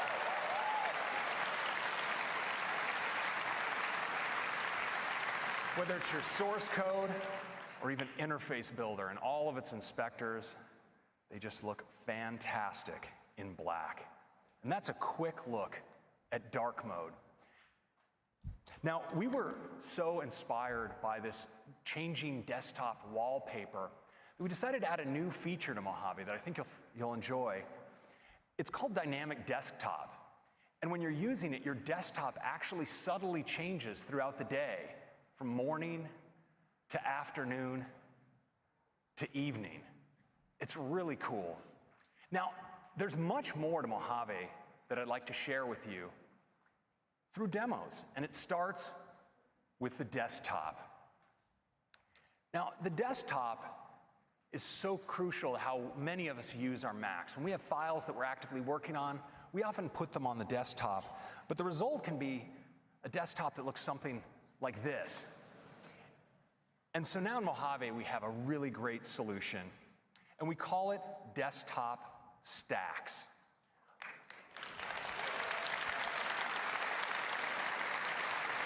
All of the contents of your desktop are automatically arranged into these stacks. And they can be arranged by kind, by date, or even by tag. And they're really easy to use. You just click on them, you can see all the contents in the stack, you can double click to open a document, and put it away. And they stay organized. So for instance, if I bring forward mail, maybe I drag an image out, I want you to watch what happens, because the image flies right into the right stack. Now, you can also scrub your stacks. So for instance, I'll just scrub across this stack. You see I can select between different photos, pick one up. Actually, let me just hide mail here, mid-drag. Got a little excited with with all of my stack action. So I can just drag this out and drop it in just like that. And that's a quick look at stacks. Now, we've also brought some great new changes to the Finder. I'd like to show them to you now. Now, it starts with a new view. We all enjoy using icon view, list view. There's, of course, column view, but now we've added an all-new view called gallery view. Has a big preview up top, a set of thumbnails along the bottom, and it makes it easy to preview images, video, presentations, documents, spreadsheets, PDFs, and of course, with images, sometimes you want to know more detail about, for instance, how they were captured. And now the new sidebar in Mojave really helps because it now supports full metadata. So you can see around your photo the camera you took the photo on, the kind of lens, the aperture settings, and so forth. It's really handy. And you'll notice also along the bottom, there's this new area called Quick Actions. And quick actions let you act on the current photo. So for instance, if I have a photo like this and I want to edit it, I don't have to open it and go or do a new app. I can rotate it right here inside the Finder. It's really powerful. Now, this sidebar is available in other views of the Finder. So for instance, I'm just going to bring up the preview pane here, and I'm going to do a multi-selection of a PDF as well as several images. And you'll notice that the Quick Actions area is contextual. So it shows me Create PDF as an option. I'm going to click Create PDF, and it's going to assemble all of these photos into a PDF just like that. But what's really great is these actions are also customizable. So you can create automator actions and assign them to buttons here inside of Finder. So you'll notice that now that I have this PDF selected, I have an option to run a custom automator action that I've created called Watermark PDF. When I click it, my custom action runs, and my document is watermarked, just like that. And those are some quick enhancements to the Finder.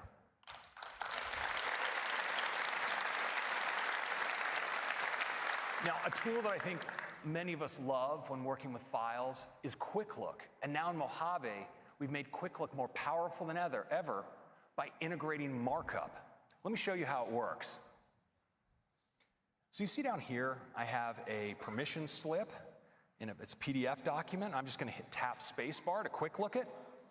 And you notice now I have the option to invoke markup. I click, and now I have access to my markup tools, including my ability to sign this document. I can just drag out my signature like this, and I'm done. Now, this works for all kinds of files. So for instance, with images, I can rotate and crop.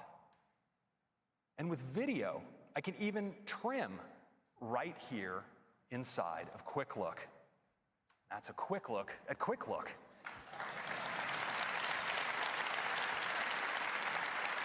Next, I want to talk about how we capture content on our Mac, because one of the tools I think many of us use all the time is screenshots. And we've made screenshots more powerful than ever in Mojave. So let's take a look here at a web page, and I'm just going to take a screenshot in the traditional way. I'm going to screenshot a selection of the page, and I want you to watch what happens in the lower right. I get a thumbnail instantly of that screenshot, and when I double-click in, I get an accelerated workflow right into markup, where I have access to all of my tools. So for instance, if I want to create a magnification here, I can just drag that out, magnify. It's that easy. But now we've also made it easier to access a variety of tools. So when I bring up my screenshotting, you see I am presented with this HUD that tells me I could capture the entire screen, a selected window or selection, but we've also added screen capture for video right into screenshotting. Let me show you how that works. So I'm going to go to a web page here that has an animation running. I'm going to bring up my screenshotting tools and say to record the selected area. I'll just make a nice selection here. Okay, and I'm recording just like that. Of course, I can manipulate the app, so all will be reflected in my recording. And when I'm done, I can click the stop button right up here. And now you notice I have this thumbnail in the lower right. Well, I can actually pick this up and drag it into a new space and incorporate it right into a document, just like that. Now, we further enhance the way you capture content, and that brings me to continuity. So Mac users love continuity for the way it lets us work across our devices with things like AirDrop or the ability to unlock your Mac using your Apple Watch. When it comes to capturing content, we all walk around with one of the best content capture devices in the world in our pockets, our phones. And so we wanted to take advantage of continuity to bring that to the Mac with a feature we call Continuity Camera. Let me show you how it works. So here in my keynote presentation, I have a space that's just waiting for a new photo. And I have my phone right here. Well, when I select this object, I can choose to take a photo. And I want you to watch what happens when I select this to my phone. It automatically, immediately lights up, ready to take a photo. So I can take one like this. And when I do, I can select Use Photo, and it appears directly in my document. Isn't that cool? Now, this works as well for scanning documents. So here I have a place where I could use a scan. Once again, I'm going to select from the menu, and this time Scan Document. Again, my camera lights up, this time right in my document scanner. I just scan like this. I can save it. And my scan goes immediately in. I think I forgot to push the save button. Sorry about that, everybody. There you go. Appears immediately in my document. Thank you. And so just like that, I can take photos, stills, and even capture video. And this is a quick look at some great new features in Mojave.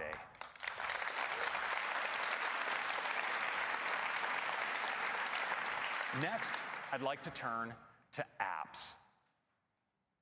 We are bringing news to the Mac. Now, news has all of the stories you've come to expect from news on iOS, and they look amazing on the Mac display.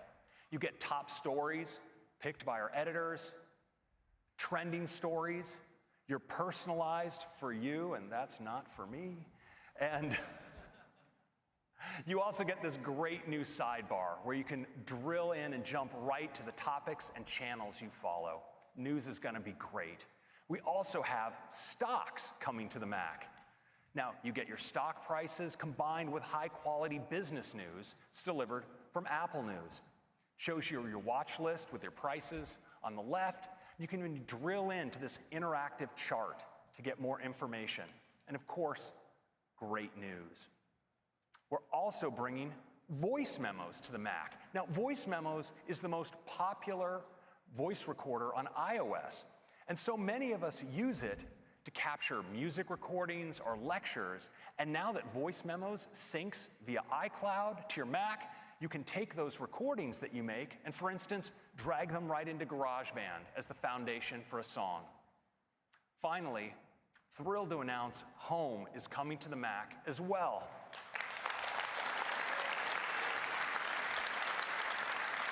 You have all of your accessories here. You can run your scenes as well as monitor your video cameras. And of course, with Siri, you can command your home with your voice. So those are 4 great new apps coming to Mojave. Thanks. Next, I'd like to talk about security and privacy. You know, one of the reasons that people choose Apple products is because of our commitment to security and privacy. And we believe that your private data should remain private. Now, not because you've done something wrong or that you have something to hide, but because there can be a lot of sensitive data on your devices, and we think you should be in control of who sees it. Now, to begin, we protect your information on your devices using state-of-the-art hardware and software. And this year, we're adding greater protections about how apps can access that information. Today, Apple devices check in with you before granting an app access to information like your location. You can tell because you'll see an alert just like this one. And macOS already provides API-level protections for things like contacts, photos, calendar, and reminders.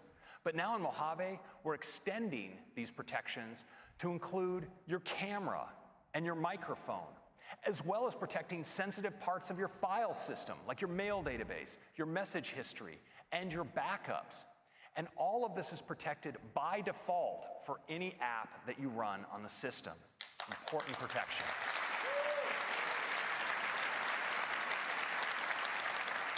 Next, I want to turn to some great enhancements to Safari, because Safari works really hard to protect your privacy, and this year it's working even harder.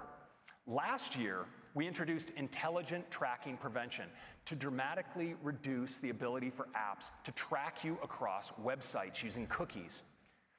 This is the kind of thing where you look at a product on one site, and then you move to another site, and somehow this is just following you wherever you go. Well, we've all seen these like buttons and share buttons, and these comment fields. Well, it turns out these can be used to track you, whether you click on them or not. And so this year, we are shutting that down.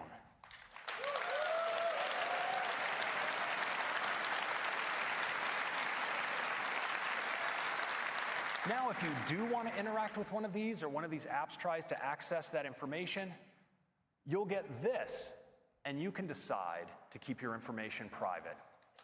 Now, next, let's talk about fingerprinting. You know, data companies are clever and relentless. And in addition to cookies, they use another method called fingerprinting. And here's how it works. Just like you can be identified by a fingerprint, it turns out that when you browse the web, your device can be identified by a unique set of characteristics, like its configuration, its fonts that you have installed, and the plugins that you might have on the device. And these data companies can use this set of characteristics to construct a unique fingerprint to track your device from site to site. With Mojave, we're making it much harder for trackers to create a unique fingerprint. We're presenting web pages with only a simplified system configuration. We show them only built-in fonts. And legacy plugins are no longer supported, so those can't contribute to a fingerprint. And as a result, your Mac will look more like everyone else's Mac, and it will be dramatically more difficult for data companies to uniquely identify your device and track you.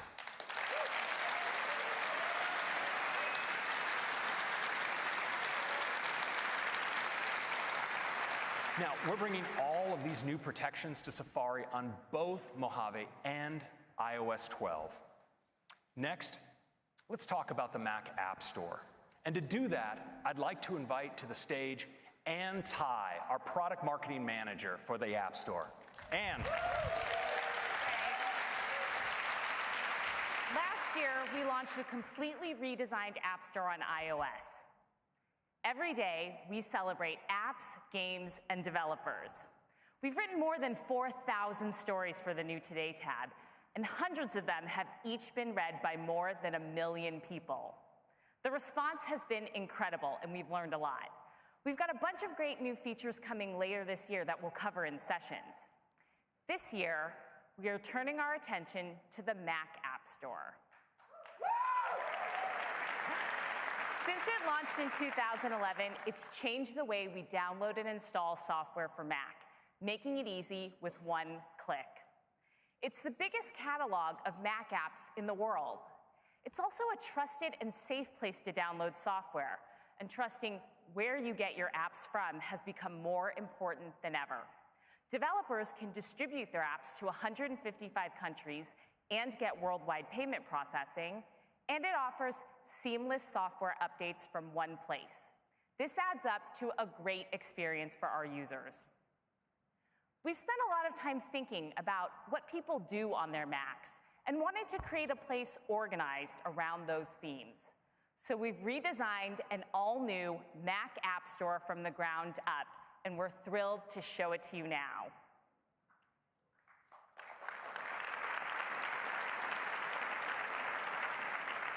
It's got a beautiful UI that should feel familiar, but new, and designed first and foremost to be a great Mac app. Starting with the new Discover tab, where each week you can find in-depth editorial about the best Mac apps through stories and collections, and see what's most popular with top charts. Here's a story about musician and founder Kareem Morsi. Learn about how he uses his app, DJ Pro 2, and get inspiration for your own set. Helpful videos autoplay so you can see what apps are capable of before downloading them. Visit the all-new Create, Work, Play, and Develop tabs, where you'll find helpful recommendations and expertise around each theme. Here's the Create tab, where you can find apps that bring your artistic ideas to life. These tabs will also help you make the most of apps you might already have, with tips and tutorials even the most expert users will find useful. The Work, Play, and Develop tabs share the same beautiful design, and you can still browse by category on the Categories tab. We've redesigned product pages too, bringing many features over from iOS based on our learnings there.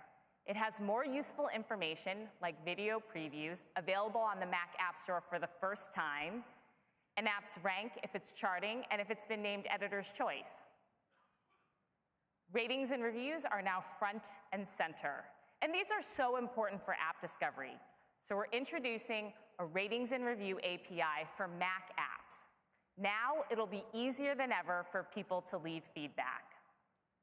We're really excited about the all-new Mac App Store. We've talked to some developers already, and they're really excited too, like Microsoft, who will bring Office 365 to the Mac App Store later this year. And Adobe is bringing Lightroom CC. Panic is bringing Transmit. And Barebones is bringing BB Edit. And many more great names are coming to the all-new Mac App Store too. We can't wait for you to check out the new Mac App Store. Now, I'll hand it back to Craig.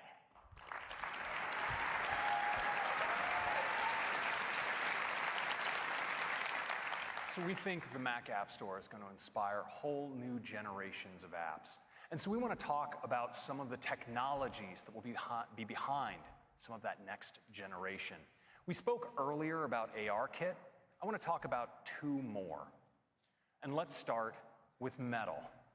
Now, Metal is the technology to get the highest performance graphics and computation from graphics processors.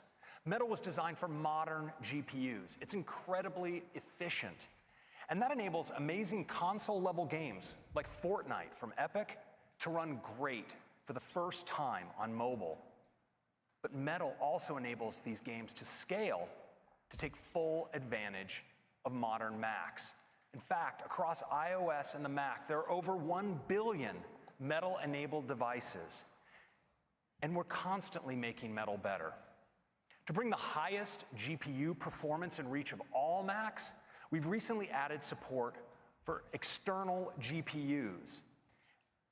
And this is powered by Metal. And the results are truly mind-boggling. For instance, running a filter in DaVinci Resolve, look at how it scales on the incredibly fast iMac Pro as you add up to 4 eGPUs. Now, the results are even more staggering when you take a 13-inch MacBook Pro and add eGPUs to it, achieving up to 8.5 times speed up. It's pretty awesome.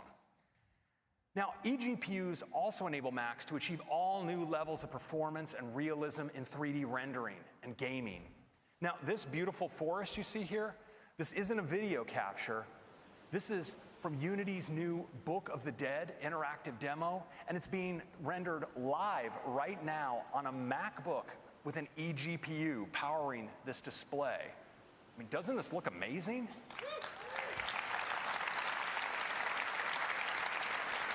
Now, of course, because this is rendered live, we can check what's up ahead. So let's start walking.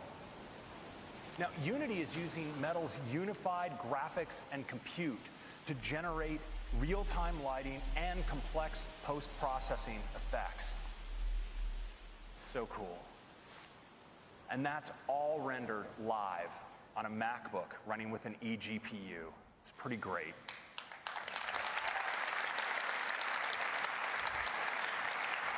Now, another place where we're doing incredible acceleration with Metal is in machine learning. And today, ML specialists usually use one of these third-party libraries to train their models using servers. And now it turns out we can accelerate tools like this with our new Metal Performance shaders. We're seeing speed-ups of up to 20 times in using the GPU with Metal instead of CPU-based training. And while speeding these tools up is great, we actually think there's a better way for most developers. And that's training on the Mac you already have, using a great new tool we call CreateML. Now, CreateML is designed to let you train without being a machine learning expert. You can train vision and natural language models. You can bring your own custom data, and it's really easy to use because it's all built in Swift. In fact, you can use Xcode playgrounds to train your model. Just drag one in, your training set, and you can drag in your test set as well. And the training is all GPU accelerated, so it's incredibly fast. Now, as an example, we worked with Memrise. They're a developer who uses the camera to identify objects and speak them in multiple languages. And in the past, they would train their model with 20,000 images, and it would take them 24 hours to do so. Well, now, with CreateML, they can train that same model in 48 minutes on a MacBook Pro.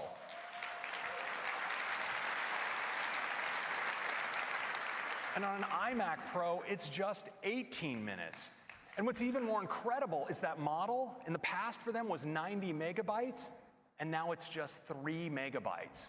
It's a huge difference.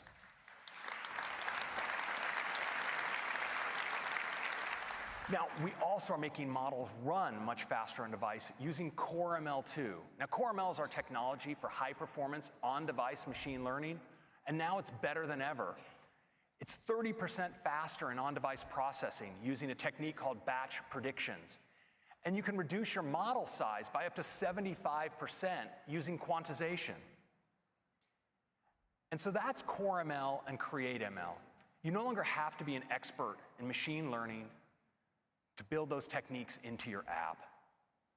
Now, these technologies are redefining what's possible in apps, and they're common not just to macOS, but also to iOS. And the fact that the Mac and iOS share so much technology has led people almost every year to keep asking us the question, are you merging iOS and macOS? So I'd like to take a moment to briefly address this question. No. Of course not. We love the Mac because and we love Mac OS because it's explicitly created to the unique characteristics of Mac hardware, like the ergonomics of the keyboard and the trackpad, the flexibility in displays and storage, and because of the power it exposes, it makes the Mac able to accomplish almost anything. So we think that this question is actually coming from something else. You know, Mac users have access to a rich set of great native applications, apps that take full advantage of the power of Mac technologies. But Mac users also use apps based on other technologies. We routinely access web-based experiences like Netflix that build on WebKit, the standards-based web technology in Safari. And we also run sometimes cross-platform games built on technology like Metal. And all of these platforms enrich the Mac user's experience. But we think there's room for one more. And so we'd like to give you a sneak peek of a multi-year project we have going on, because we see a huge opportunity for the Mac to tap into the world's most vital app ecosystem. It's called iOS. I think you might be familiar with it. Now, there are millions of iOS apps out there, and we think some of them would be absolutely great on the Mac, and Mac users would love to have them there. And from a technical standpoint, it's actually a really good fit, because from day one, iOS and macOS have shared common foundations. But iOS devices and Mac devices, of course, are different, and the user interfaces are somewhat different, and so the frameworks underneath are as well. And that makes today porting an app from one to the other some work. Well, we wanted to make this much easier. And so we've taken some key frameworks from iOS and brought them to the Mac. And we've adapted them to specific Mac behaviors like use of trackpad and mouse, window resizing, integration of things like copy and paste and drag and drop into the system services on the Mac. Now, phase one of this effort is to test it on ourselves. So this year in macOS, we've taken some of our own iOS apps and we've brought them to the Mac using this technologies to make sure it works well. You've actually heard about several of them earlier today. And it turns out they make fantastic Mac apps. And we were able to bring them to the Mac with very few code changes. Now, this is going to be coming to you developers next year, so you can easily bring your iOS apps to the Mac. And in the meantime, we hope you enjoy news, stocks, voice memos, and home in Mojave. Now, we're really excited about Mojave. From desktop stacks to Finder with gallery view, to enhance screenshots and markup, news and home on the Mac for the first time, stocks, and of course, the redesigned Mac App Store. And of course, there's even more. Like APFS now supports Fusion and hard drives, and Safari tabs can now have favicons if you want them there. And, of course, group FaceTime. So that's macOS Mojave. I hope you like it. I'm going to hand it back to Tim. Thank you so much. Thanks, Craig. Thank you, Craig. What a huge update to macOS, and what an extraordinary morning. We got started with iOS 12 with all new capabilities, including taking AR further than ever before, bringing Siri to any app with Siri shortcuts and screen time, and cool new communication features like Memoji and group FaceTime, and watchOS, now with walkie-talkie, activity competitions, new workouts, new Siri capabilities, and so much more. And Apple TV 4K, now with Dolby Atmos, some great new partnerships, and the ease of zero sign-on. And you're going to really love those new aerial screensavers. And macOS Mojave, with all new dark mode, great updates to desktop and Finder, enhanced privacy and security, and a completely redesigned Mac App Store. The updates will be available to our users this fall, and there will be developer betas for each of them after the keynote this morning.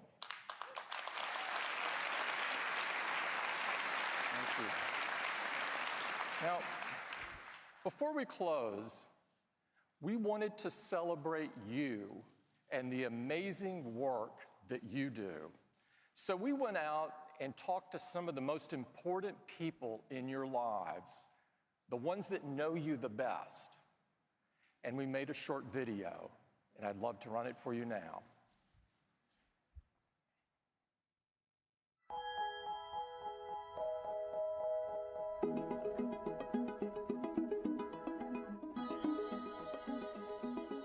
I don't have any idea at all how to create an app. I don't understand any of it. Thank you. Ask me another question. My son is a developer at Robinhood. My daughter Jyoti is a WWDC 2018 scholarship winner. My brother started and founded Yelp. Olio. Timeless. One drop. Splitter critters. Homer, you gotta look at her. My brother Derek created the app Refugees and Immigrants, the Creative. The Collective. Why did I say the Creative? At Christmas time, when most kids maybe would want skis or something, he wanted computer books. He stayed in his bedroom making games while the other kids were outside playing. And when she's really doing the coding, almost always we have to tell my daughter to stop. But then my daughter would be like, just give me another 10 minutes. You know, I want to get this solved first. When I watch him code, his eyes move in a weird way, and he's like totally focused. Even when my friends are over, I'd say, well, look at Christopher, look at him, and they'd go, wow. When he first came to us with the idea, we were like, okay, good luck. He started off in his small little one-bedroom apartment with next to nothing and sacrificed eating a burger and just have ramen just so that he could, and I'm like, just buy the burger. And he's like, no, that's $3 that I could put towards the app. Jeremy went out to build the first version of Yelp, and it was a total bust, total failure. She tried really hard on a couple different titles, and you've never heard of them. And, you know, that's a really rough feeling. That was definitely a low point for Jeremy, because it was like, hey, we got to retool and try again. What Jeremy did notice in the data was that people loved writing comments. And that was really the genesis of the second version of Yelp, which worked. You have to be really okay with waking up to failure. And then at the end of a whole bunch of failures is something that's great. Tessa didn't really think, I want to make an app. Tessa found a problem of food waste, which you could use the app to help to solve. Emma's grandma was diagnosed with Alzheimer's. She even forgot my daughter's birthday. So Emma tried to search for an app that would help, but she couldn't find it. So she said, you know, why don't we just do it ourselves? My husband was a diabetic. That inspired Jeffrey to do something about diabetes. And it's an answer to a lot of people's prayers. Jesse won the iPhone Game of the Year. I couldn't believe that he made it. I mean, to me, it was remarkable. She pulled out her cell phone, and I saw his app on her phone, and I was like, trying not to forget. For my wife, it's not just creating, it's really wanting to be a part of something big. The one lesson that I learned from Jeremy every day is just that determination, tenacity, the focus. He foresaw the impact that the iPhone was going to have. And he bet everything on getting an app for it. And I think that it was one of the most important things that Yelp did. I think he's made a big difference, and so do thousands of other people. She wants to not just learn, also teach others, and it makes me really proud to see her blossom. And as a parent, no better thing is there than your kids do what they want to do.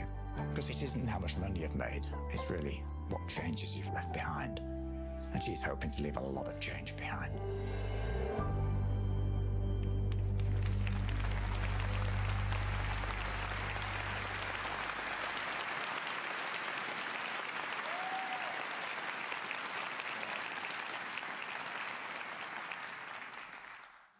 I love that video. And I'm pleased that some of the developers are in the audience this morning. Their stories are great examples of all of your passion and your creativity. We love the work you do, and the impact that it has on the world. It inspires all of us at Apple deeply every day. On behalf of everyone at Apple, thank you.